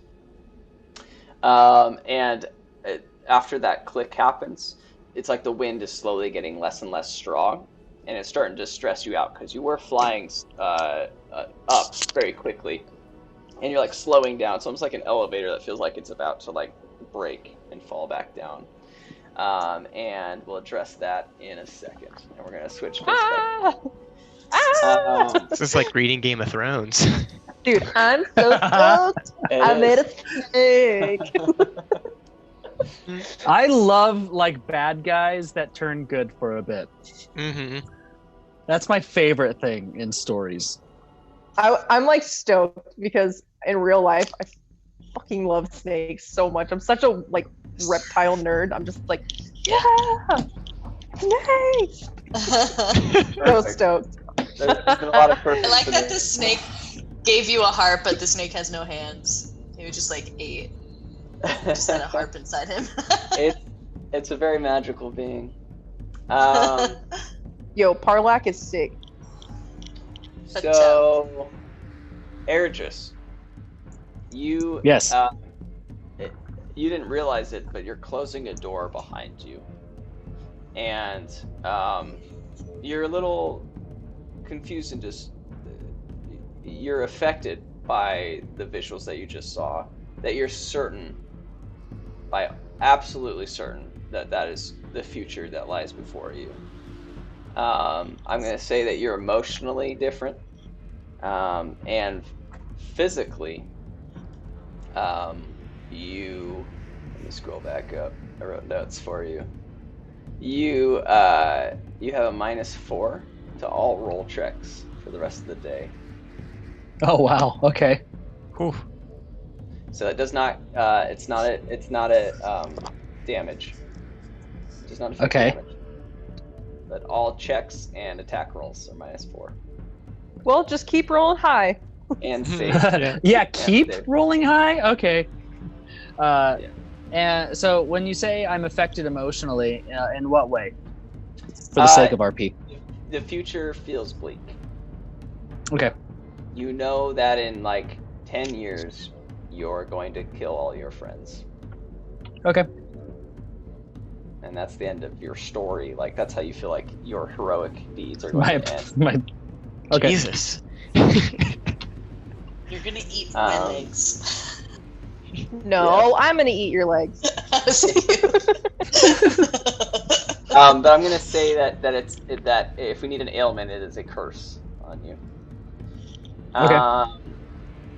You enter. You close this door behind you, and it's just a tunnel system, and it's heading left and right. In the center is this vertical tunnel, and you just see green sand just flying upwards.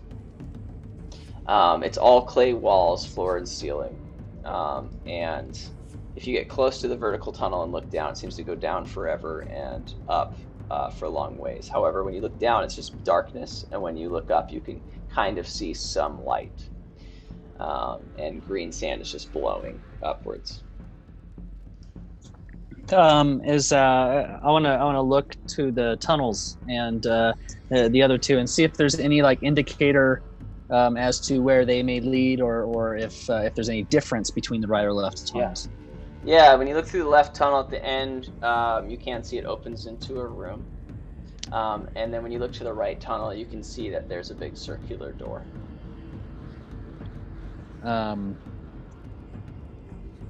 Okay.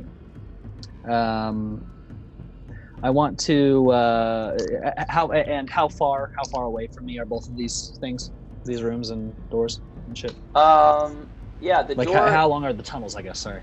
Yeah, the tunnel to the right that has the door is maybe like 10 feet of tunnel, and the tunnel to the left is like 40 feet. But you can tell it opens up into a larger area. I'm gonna say as you're contemplating those things, Ong and Togu, Actually, Togu, you enter through this door and close it behind you, and you just see Eredris at the other edge of this room, looking down some hallways, and you just watched Ong kill himself. Eredris. Hey, Togu. Thank God I found somebody. Yeah. Ong's dead. What? Yeah. Sam's smiling.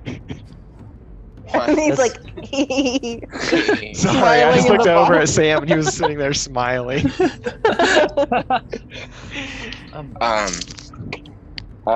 Ong's dead. How did this happen? It's a long story, but it ends with Ong sacrificed himself to save, I guess, me, because I haven't seen Tayuya. Have you? No. That's impossible. I saw the future, Toku. Right. Oh, you're serious?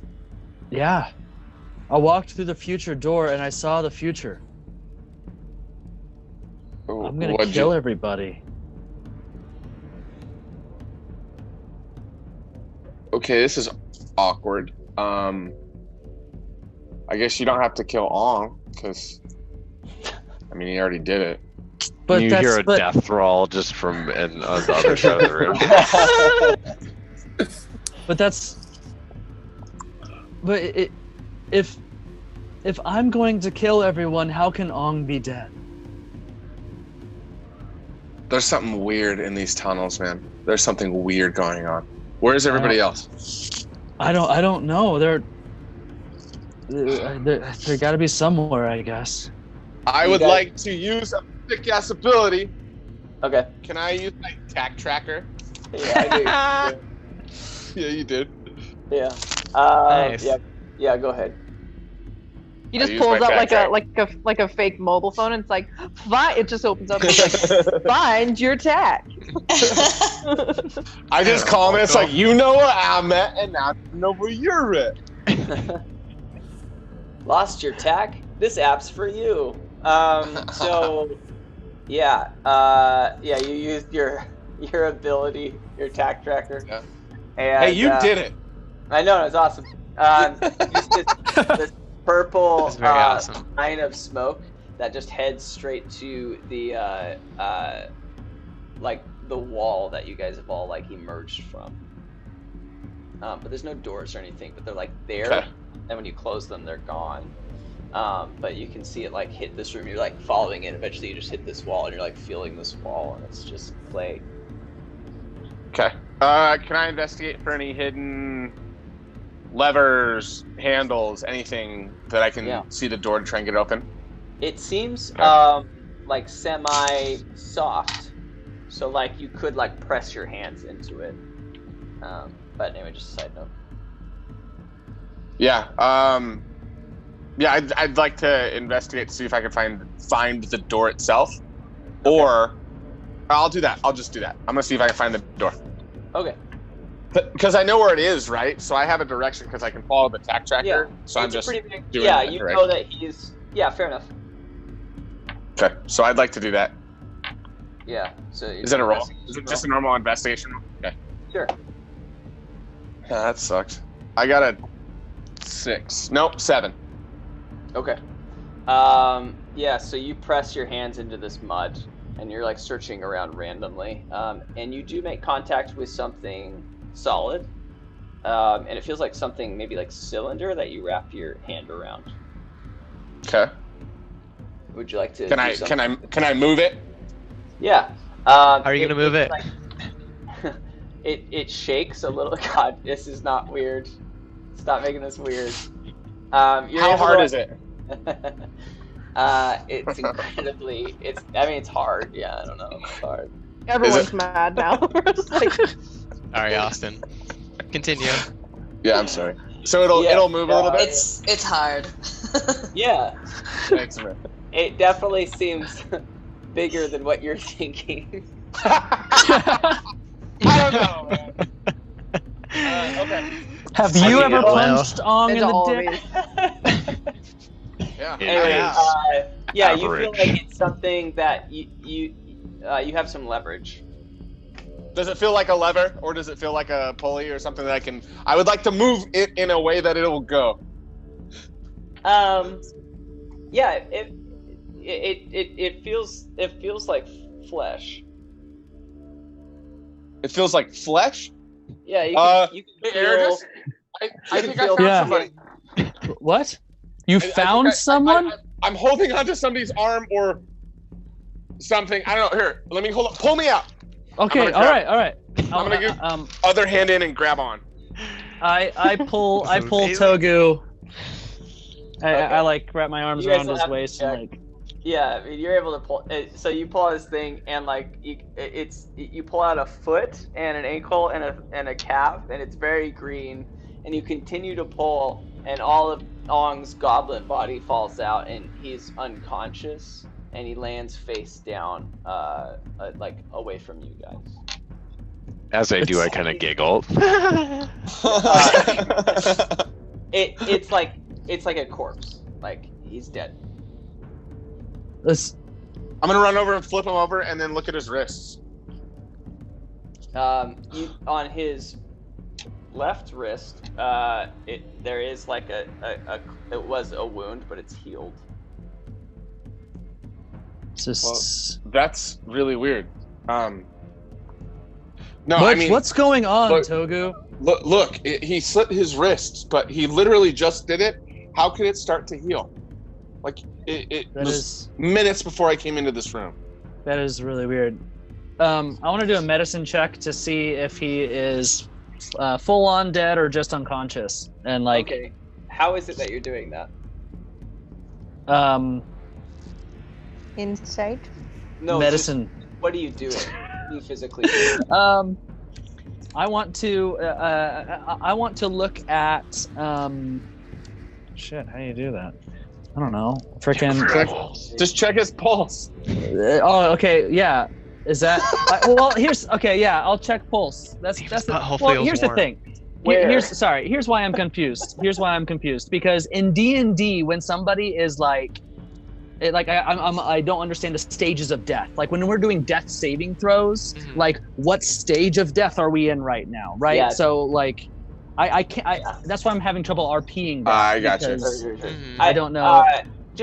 Yeah. Okay. Well, if you're in a death saving, you're not dead yet, so there would still be a pulse. Okay. All right. Sweet. So I'm gonna check his pulse.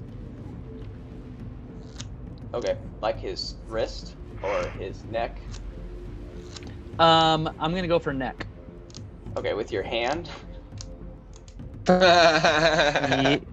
Yes. Okay. Yes. Why do you have to ask that? Because he's gonna be a zombie and he's gonna bite the shit out of me. You can have a I'd like to test. You hold on. You wake up to air just like oh god damn it on you and testing your neck, and you like wake up just to see like his worried face staring at you, like almost teary. And I am still a goblin, correct? Indeed. Yeah. That hasn't changed, bitch. I just like to say, hey, you little motherfucker! Oh, what the fuck? He's alive, Togu. He's alive. The second I hear him scream, like say anything, I just fucking scream and freak the fuck out. God damn it! And Holy shit! I'd like to swipe Adrist off of me with like a medium amount of force, and just kind of roll over and cough a little bit. Give myself a moment to deal with this. Yeah, right. Holy shit! You're alive! But this means Ong can still die in the future, and I'm just thinking about the kobolds. I just say, God damn it! I'm not gonna fucking die. Just give me a minute. No, Ong, you don't understand. I saw the future. I don't. Fuck the future. I'm not gonna fucking die. I'm the master of my own goddamn destiny. If Kobold fucking kills me, I'll be the last one. Fucking shit. Kobold is not gonna kill Ong. I'm a pirate, bitch. I don't know. I hate the voice progression that you've chosen, Sam. Well, I'm sorry. I don't know what to do with myself. I like it. It took me a while to figure out my goblin self too. It's okay. DM question. Am I impervious to inspiration? What? Like, No. like so Ong's sitting here talking about being the master of his own destiny and shit. Does that affect you? Oh, like man. like Yeah, I feel like at what I'm point does that very- affect me emotion or Yeah. how, you know? Yeah, I mean- I think unless, because it's only for the day, right? But I think Right. that if unless there's like a spell that were to intervene, like if literally Togu inspired you, right, which wouldn't take away the -4, but could Right. contrast to it. But yeah, I mean, you're fairly certain that that they're wrong, and you've seen something. They Okay. haven't. All right. Yeah. Okay. Well, you guys didn't see what I saw. Dude, it's fine. I'm not fucking dead yet. I It's slit my okay. wrist. It's I'm here. okay. It's okay. I know it is, bitch. Wait, Erigis. What? literally- What? I literally watched Ong kill himself. Like, he died, like, just a second ago. And he's here now. So maybe all the stuff behind these doors is a trick and it's not real.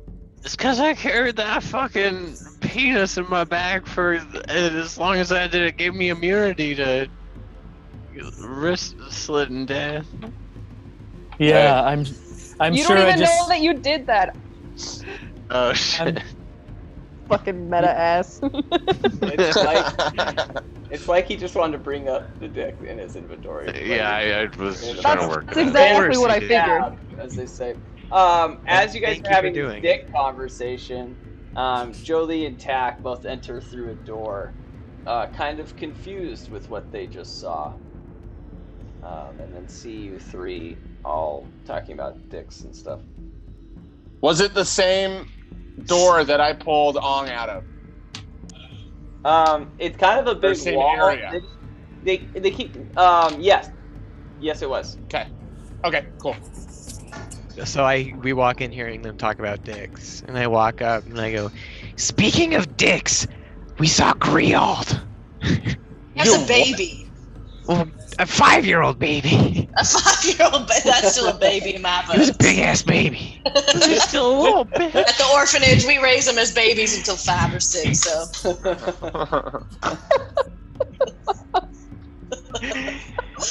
So it's a baby for sure. He's a big ass baby. I love that so much. Damn, girl, you got a big ass baby. It sounds like what your man from Adventure Time would say. Yes. Oh shit, girl, how you walking after that baby? Damn. No. No. Hard stop. What was your guys' door experience like? We definitely saw a memory of Grialt. Were you guys in Grialt's head?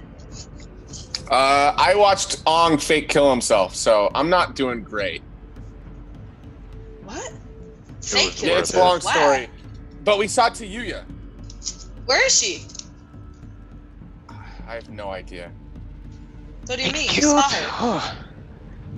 I saw her, and then I woke up and I was here.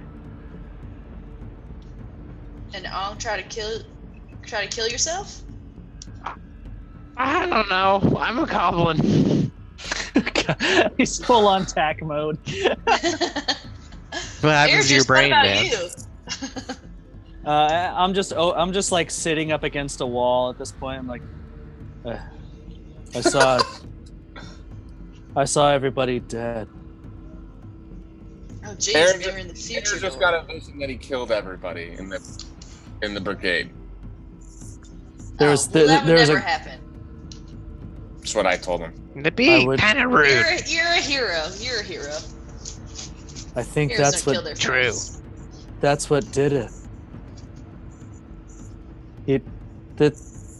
There was a kobold attack, and everybody was stranded in a room, and Ong died from all the kobolds, and then we were all stranded together, and Tuyuya decided to eat your legs.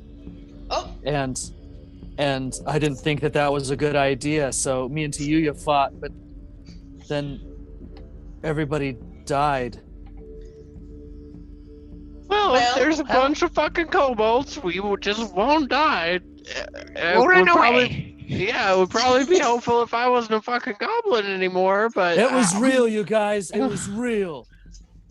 Well, kind of. I get your point. See, I killed Grield's dad. But I don't think...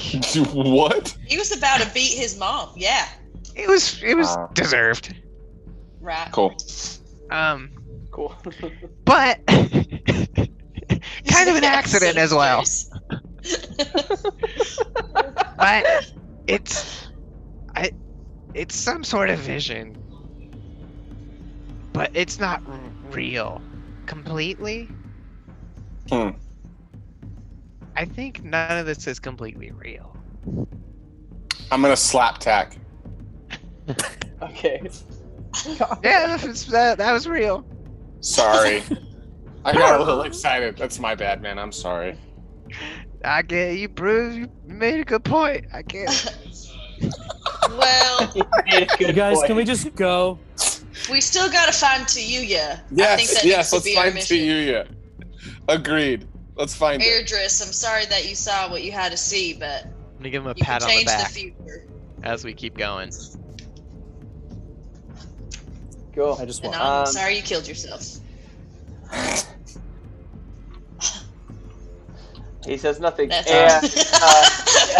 And He just you guys, he just plays Animal Crossing. He just smiles. You guys turn around to a noise, and this center like vertical tunnel in between the two tunnels that go left and right. You see, you hear like a yelling, like a screaming, like a sounds just like that. And Tuyuya, you were like flying at maybe like 25 miles per hour or something. Like you're going pretty fast, and it just like kept slowing down to the point where you started to get a little stressed out, where you're not going very fast anymore, and the energy of the wind beneath you was lessening, and you go. It pushes you above this opening. For like a flash second, you see all of your party members, and then you hit this point where you're no longer going up. And it's like that zero gravity feeling for a second, like whoa, and then down, and you start falling down in probably about 6 or 7 feet, and you can attempt to grab onto the edge if you want, or die. Is it sand? Yeah. Well, it's like clay. You can eat like it. A clay ledge. Okay. I'm gonna stick my spear into it, and, like wedge my spear into it. Yeah, Also, cool. everybody look at Sam's background right now, like next to the screen. Like the little falling person. Or On the ledge. yeah, it's literally what's happening. Oh yeah, that's me. That's me. That's exactly it. The screen share that we can see. Yeah, only the players can see this. Sorry, guys.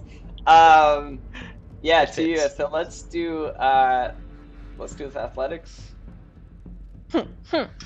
That's right. Let's do athletics. Oh wait, acrobatics is the one I have that's better.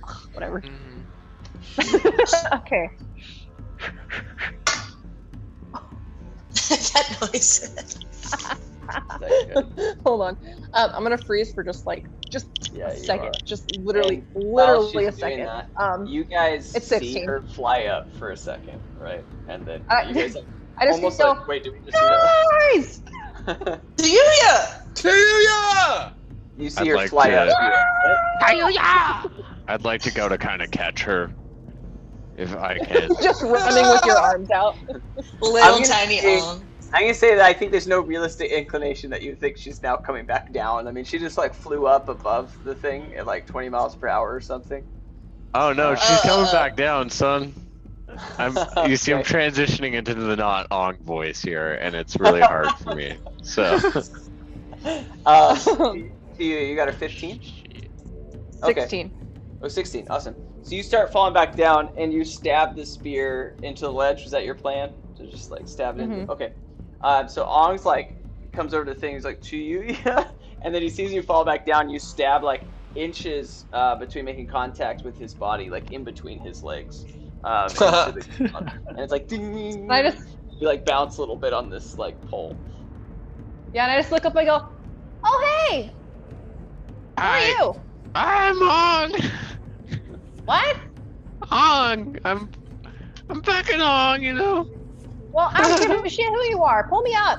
Okay. And I'd like to do it in fairly hard and aggressively. Yeah, pulling me out into the sand. Crazy Yeah. Yeah, it just rips you off the pole, or off the spear. Yeah. I'd like to pull her. I'd like to pull the spear out of the rock for her too. Kind of give it a little flourish. Yeah, it's dope. You like spin it around. You're like really cool. It's like this weird muscular goblin freak. Cool, and I'm just sitting figure. I'm just like sitting in the sand, and I like check my like my like little coat pocket to make sure the harp that I got is still okay. Well, hey you guys. I'm not dead, and neither are you guys. Except for where the hell is Ong? My name's Ong. You're looking at him. It's happening to all of us now. Why am I not surprised? I'm a fucking goblin. Real quick question. I know this is kind of like mean, but did that goblin captain make it? Ooh, Yep. Do you know how to fix it? Because I touched his dagger, and then he gave it to me, and then he said, "You got the goblin captain curse," and then he died and turned into an elf. And oh, sweet. Our bet's off then. That's cool. I want to lean over to Tack and be like, "It sounds like he just got herpes." Wait, what kind of bet did you have? Because he said he got his don't worry about it. Well, he no, took it from him, and now he's got the goblin curse. You see, here's the thing: is if I'm a goblin, then certain advantages that I have from being a very large barbarian don't really benefit us anymore. and so if we can get me back to not... Well, I don't know any... Well, I don't really know anything about that. All I know is that I made a bet with, well, not a bet, but a deal that we would split all the money from killing that centipede, but I did kill it, guys. Oh, nice work. But good job. You never talked to him about being a cursed female elf. No.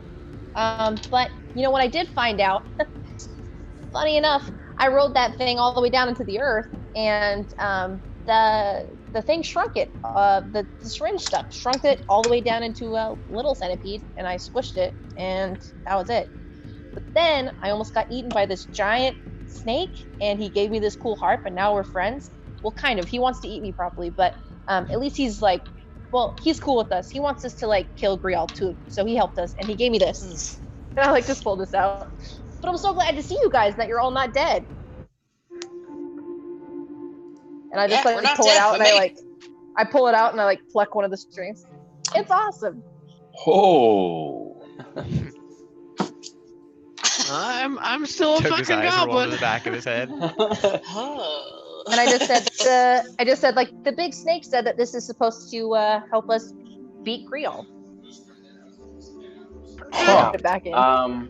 So to you, in your inventory, is you have the harp of pure life, and it will dispel ether magic as a reaction.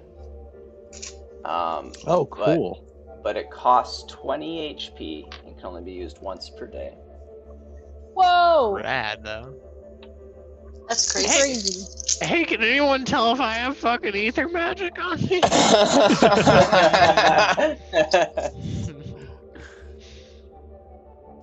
Cool. No. Can I try and play it real quick? Dude, all of it, anything good that you give us always has a fucking catch. I got 20 HP to spare real quick.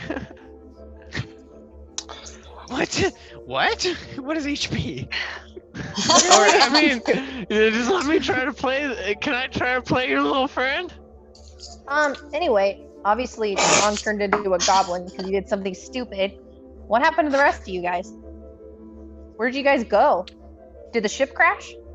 The ship definitely crashed. I nearly died. It was bad. We're all that's left. Well, that's good for me. Can I play your lute? No, get away, Ong. Please. You're more annoying as a goblin. I'll give you like 45 bottle caps, and then you won't have to listen to this voice anymore, probably. Probably. Anyway, what happened to you guys? She didn't get it to you. I tell to you our experience of the parents and Griald. Whoa. And the 3 doors. Whoa, so you went 3 back. doors. This is so crazy. So you went back in time and you killed Griald's dad? That's probably why he's so fucking angry. Yeah. Oh shit! Do you think we did that in real life? Did we? I didn't think about that. Whoa. And then I eat your legs? They were delicious. Now that I'm looking at him. Airdris seemed like he had one of the craziest experiences. I think. Yeah, I kind of like look Airdris at Jolie's legs, and I'm kind of just like, they don't look that good to me. I'm just like up against the wall, just leaning up against it, like with maybe like one foot on it, just like pouting. Calf stretching. Yeah. Well, don't worry, Adrius. We'll kill you probably before you kill us. That's not what I saw. I don't want anyone to kill anyone. I think we'll be able to work through it. You know what, you guys? We got to Yuya. I'm glad that she's safe. Let's just get out of here. I think this is some bad magic messing with us. Can we have a group hug first, now that we're all back together and alive? I'm in. Yes. No? No, I said I'm in. I'm in. I would like to, as we do a group hug, I would like to grift the lyre from... Yeah, right. Buddy. Did you stop using that just word. learn that word? No. Oh my gosh. I'd like to try and snake it from her. You're gonna try to stealth me, bro. Yeah, I am. All right. Stealth versus perception? Or sleight of hand versus perception? Okay. Yeah, so... Passive perception? Yeah, let's do a sleight of hand. To you against your perception. Okay. I'm My assuming perception is Model, fucking your high, bot's too. Really great. Had a great time. You look great. Good. It's because she's looking at her. Good old character. I mean, I got an 8 total, so you don't have to do super well right now. I got a 15. Yeah. Okay. Good. So here's the deal. You guys all come for this group hug, and it's like emotional. You've all been through a lot, and it's a difficult emotional journey to get to this point. Ong, as you're hugging everyone, you don't notice this. I'm gonna say that Jolie notices this, and your hand starts to turn back to a normal color for a second. And then the minute you went to go do something, like steal something from a friend, the power of friendship immediately left your hand, and you stole it, and it became even older and nastier and greener, your whole body. And, as soon as he starts to, I start to feel his hand, I can sense his hand moving behind my back, and I turn and I'm just like, oh, not right now. Oh shit, sorry. God, Wait, and as an aside, me slitting my wrist doesn't count as the power of friendship for my friends. I'm just clarifying. But you guys, Togu and no, just Togu, because Tuya wasn't actually there. Togu, I mean, you're like, you feel very indebted to Ong. Like, you feel like that is a true friend. By the way, I forgot to address that, but I mean, wow, the dude killed himself for you. Kind of upset a little bit too, because I didn't want you to kill yourself, but I appreciate it. Love you. Well, I'm a goblin. Yeah. And then I give him an actual hug. I give him an actual hug just to spite you start hugging people now. I just want to clarify that the power friendship thing was kind of a joke, and the whole scenario. You got a friend. Just to clarify, Og doesn't go around like doing good things and hugging. Yeah, I'm just gonna start hugging fucking everyone all the time. Oh my gosh. Ong starts skipping. He doesn't walk anymore. He's just like. All right, you guys. You guys are in this tunnel room. The air. What was weird is that Tuyu was flying up, and then the air switched, and it started going down. And that was weird. That was what was weird about that. Like the direction of the wind, like the polarity of it, just the switch. Can I actually look down into the cavern to see if I can see anything? Yeah, down is pure darkness. For like ever, as far as we can tell. It just seems like it goes on for a very, very long ways. Yeah. Are there any like ledges or anything down there that?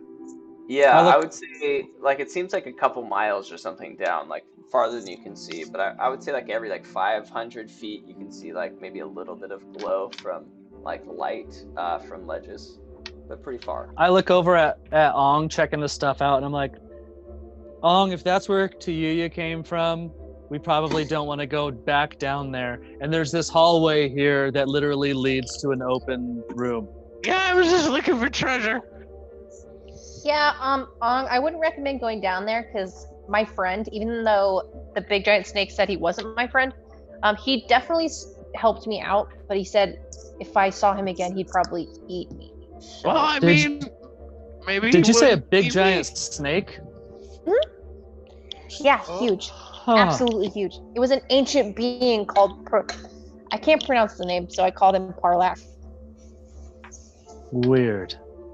Yeah, apparently it's some ancient snake being that controls the whole land. Do you know anything about that, Togu? What was that? Sorry. Oh, Togu, have you ever heard of a... Sorry. He does not. He does not. Thanks. No, I don't. No, yeah, you don't know anything about the giant snake. There's never been any like legends or anything like that or stories. Let's just get out of here. Talking about the guy. All right, I was just looking for treasure. Let's go. Let's go. Yeah, let's get out of here. Goblin. I start heading down the long like path towards the big room. But on the DL, does anyone want this dagger? I mean, just if it would help you out. I'm not trying to fuck you over now. I got Heather. I can still lift her. You know. I mean, I'm not really a dagger person. Also not a dagger person. I'm already a goblin. It couldn't hurt. Yeah, did you want it? I mean, it's a normal-ish dagger. It's black and pretty. It's pretty shiny. Yeah, do you want it?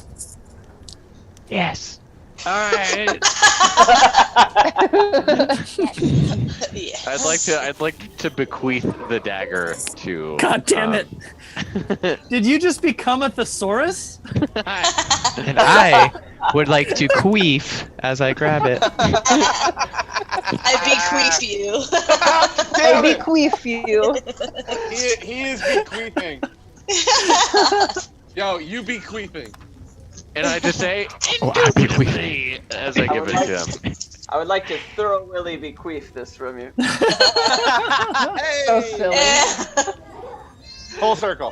Our first T-shirt for merch. We be queefing. We bequeathing. Yeah. Yes! So you Yes! have the golden jeweled dagger now. Curved dagger. And I helped him as a friend.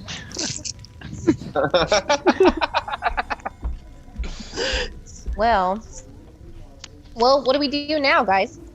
I'm walking towards the tunnel. I don't know about you fucking losers. I'm like already 20 feet ahead, and I'm like, guys, are you coming? Following. I jog up there, just like, yeah, we're coming. Also, I'm as an not- aside, And I go, high five. I would like to point out how ridiculously different Ong's accent makes everything that he says. Yeah. Like, because I'm trying to say all the same things, but in a goblin voice, and it is Yeah. just not working out for me. It's just so hard. Hey, Jolie, could you like heal me or something? Or are you like pretty tired? absolutely. No, I got you. That'd be pretty what you cool need? because I took like a lot of rocks to the face. I have when a I was potion riding. you can have. And honestly, whatever. I've had a weird day, It's a good potion. but a pretty lucky day. I didn't die today. Yeah. Yeah, whatever you want. I could heal you, or you could take a potion. Julie. All right. I put my hands on your head, and I heal you for. Oh, I dropped my dice. Oh, I don't know. Hey. If you're at home, No drink. shield. Oh, that one went real far. God damn it! I dropped it again. Okay, I'm not gonna drop it. You get healed for 8. I rolled a 1. That's not a spellcast. Thanks. Yes. I am freezing. All right, let's get the fuck out. All right, so you guys are heading left towards the area that opens up into a larger room. Yeah. Yeah. Okay. So Airgis is first, clearly. 'Cause he's 20 feet away. I'm right behind him. By By 20 you guys feet. are behind him. By 20 feet. Airgis, I don't know, you guys, I mean, whatever, but Airgis, you're in the room first. But you guys see a room, and in the center of this room, the far side of this room is like a fireplace. On each side of the fireplace is a chest. And in the center of the room is a lever. Okay. Should I go pull a lever? Should we check for traps or something? That might be a good idea. Let's do I'd that. like to check for traps. I have trap sense. I'm hesitant to be hasty. Oh, we got trap sense. Trap sense. I got No, trap no, sense. no. Airgis, you're hasty to be hesitant. That's what it. Yes, I am. It's the same thing. Yeah, hello. Okay. So, what's your trap sense about to you? Hold on. You always pause at like killer faces. Dude, honestly, at this point, I don't even care. That was I boiped. You're welcomes. Thank you. That's a good one. one. Yeah, I can't see it. So it's good. I found it. Trap sense D&D. There we go. Bam. Trying to find it on my It's a feat. You can sense nearby traps even if they're not actively searching for them. Yes. Andy. Alright, well that's kind of just something that's passive for me to do with, but good to know. I'll remember that. Yeah, so... Yeah, alright, you guys enter this room. If there were traps within 5 feet of you, you have not noticed them. Nice.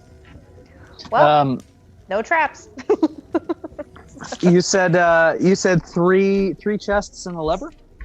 Fireplace? Two chests, lever, fireplace. Cool beans. I want to look around the room and just know any other details on the walls or ceiling. Yeah, it's a weird room because it seems more like a home.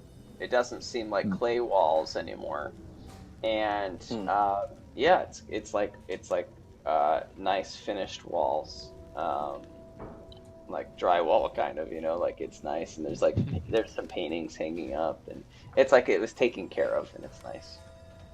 I'd like to go open the chest on the left.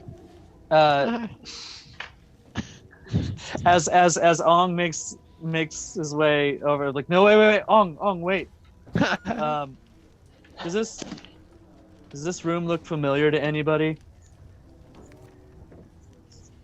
Yes, it does. I don't know if it should, but it sure as fuck does. We're gonna get wicked meta for a second. Was I Ong in the last situation we had with this? Wow, that means I have to clarify whether it's happened before or not. I mean, I'm sorry to put you in this position. I just can't remember. You've done it. Yeah, you guys have seen this room before. Ong has. Everybody? Yeah. Jolie has not. If Ong has, then. So I can explain it if we've all seen it, right? Or if I've seen it, right? As Ong. Yeah. I wasn't Skellum. So I just kind of turned to everyone and be like, you guys aren't gonna fucking believe this. Do you remember that one time? This had to be like a goddamn year ago when we walked in. There was some old ass fucking lady that was creepy as hell. Some of the details are Holy shit. Oh no, I don't like that. I don't want to be here. I do not want to be here. I was totally like alluding to frickin' Tack and Jolie after hearing their experience with Griald. No. That's We've been in this fucking room before, motherfucker. Holy shit. Yeah, I can't remember a goddamn thing other than that old creepy ass piece of shit lady, and then some bad shit happened. Was that the fucking spider? No, it was the riddle room. It was the riddle room with the witch. And this was back before we started streaming. Yeah, it's been a goddamn long time. Mikhail was in an altar on top of the ceiling. We had to answer some goddamn riddles. Oh, great memory. Yeah, bitch. This is my life. It's pretty much all I live for. That's it. I live for you. But I do really enjoy doing this. I do. Good. I just immediately go, I'm like, oh no. Nope. Mm-mm. No, I don't like this at all. I want to look around the room and see if there's any remnants of the witch lady, if there's any indicator that she might be here right now. Do any of you motherfuckers remember that riddle? I do remember the riddles. Kind of. What was the answer? You wouldn't Jolie, remember we're looking for some. You guys would I? Because I was someone else at this point. Was it an egg? No, guys. Was that the answer? You guys had a chicken coop? You guys, there are 2 chests and a lever. I don't remember there being 2 chests and a lever. This all happened whenever we were in the castle, and there were chairs. One of the things was full of snakes. My point is, I doubt they're going to ask the same riddles, so it's probably going to be irrelevant that we know what the riddles were before. Fair enough. I'm just thinking Awesome about it. just leaves. I just Fuck want these guys. I don't want to explain, but it needed to happen. So there are 2 chests next to the fireplace, correct? Yeah, on each side of it. Okay, it is the same room though, but just has different features. Yeah. I want to. And to you did you look for traps? You did look for traps, right? I want to look to see if the witch lady's but honestly, here. she's always up. I don't trust that lady, so who knows Witch what she's ladies. doing. So I want to walk over to the left chest and investigate it. I'm not going to open it. I'm just looking at it as of right you now. don't have to roll. It seems like a very normal chest. Oh, I'm going to open it. Changed your mind real quick. Yeah. Well, unless I'm just doing you wrong here. Don't roll. It'll be fucking fine. Oh, it's not fine. You're dead. So, yeah, you open it, and there's just this ancient golden key at the bottom of the chest. Any traps in there? No. Okay. Yo, guys, out of game. What if this is an escape room? So. What's that? Out of game. What if this is an escape room? Oh, so fun. It kind of was. I got you, Austin. I got you. D&D just is an escape room. Like the whole game is an escape room. It is. Like literally the last time we did this, we were trying to get 3 keys, and we had to get those 3 keys in really, really weird ways, and then we all opened the door with the 3 keys. Oh yeah, I remember. Hey guys, I found a key. I'm gonna grab the key and lift it in the air. You luck! Holy shit! God damn it! Togo, well, at least you didn't have to go through like a weird portal to get a key this time. Yeah. Yeah, or like the inside of a freaking angel. It did seem like a pretty normal chest to me. I'd like to go to walk up and observe the fireplace. Oh, all right. Yeah. Yeah, you observe. Poke around at it. Let's do a wisdom saving roll. Jack is not wise.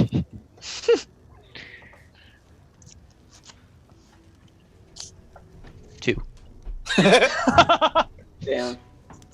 Sad. Jack poops his pants. You're entranced by the fire, and looking into the fire, you see, you see your past, you see what you became, you hoped you would be from a child. I drunk. And then, a drunkard goblin. And then you see your future, which also seems very bleak from the positive aspirations of your childhood. Mm-hmm. But you're like in it. I'm gonna say you're in this. Yeah. I'm like staring, like inches away from it or something. Okay. Yeah. I mean, even though it's not good news, like it's like the insight that you're getting from this is just overpowering. How do you pull away? Mm-hmm. Yeah. Okay. Not rolling that die again. I want to look around. I want to look around and see if there's any place to put a key. Okay. Yeah, no. Nobody. Not in here. There. So you guys did walk through like an open doorway, and so the door does have like a keyhole. So I guess you could see if it fits in that. Well, guys, I guess there's a keyhole in that door over there.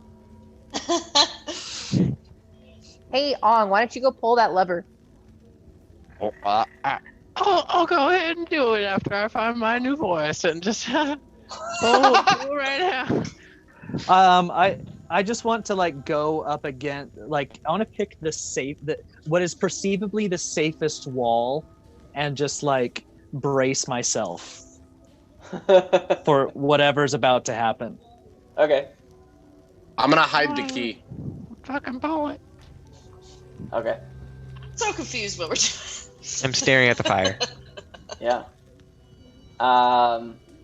Yeah. So you're just pulling the lever. Yeah. Okay. Yeah.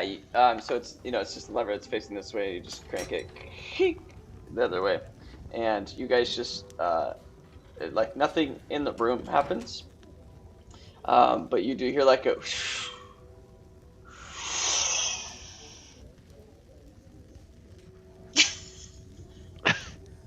Is that was that the that must have wind? been that must have been for the air conditioner. Can we go back out? In here. Can we go back out of the room? Yeah, you can. Tack, are you okay?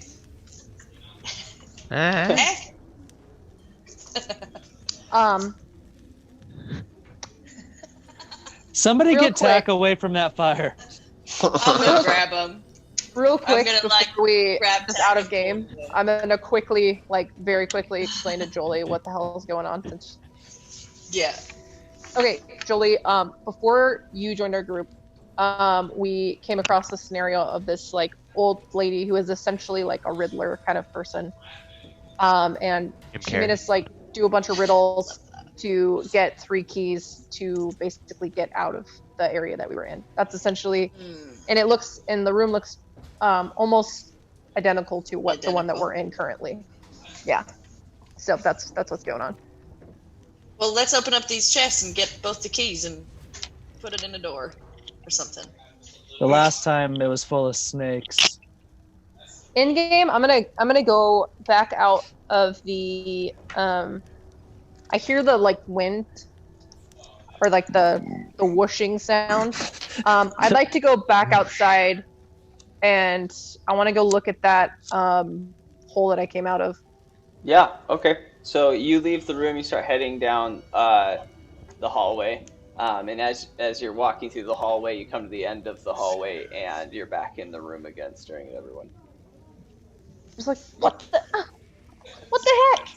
Guys, we're stuck in here. It's a magic room, you guys. This damn puzzle. Figure this shit out. Flip that lever again, and Tuya, try to walk through the door one more time. Okay, do it, and I'm gonna run through. Cool. Alright, ready? I'm like Fucking- readying myself to run. 1, 2, fucking 3. I just take off. Okay, so you're pulling the lever as she's running. Is that what we're doing? Yeah. So you pull the lever like, and it's the same sound like, and yeah. So you make it, or you're running and you make it back into the room. It doesn't, or not to the room. You're not stuck, but it's like back to normal, where you get through the end of the hallway. And right when you get to the end of the hallway, you see that the wind stopped. Was going up again, right? Because it was going down and it started going up again. But as the lever was flipped, it like stopped and then started going back down again. Okay. So it's going it's going back up, or it's going back down again? It's down after the lever. Okay. Oh. Cool.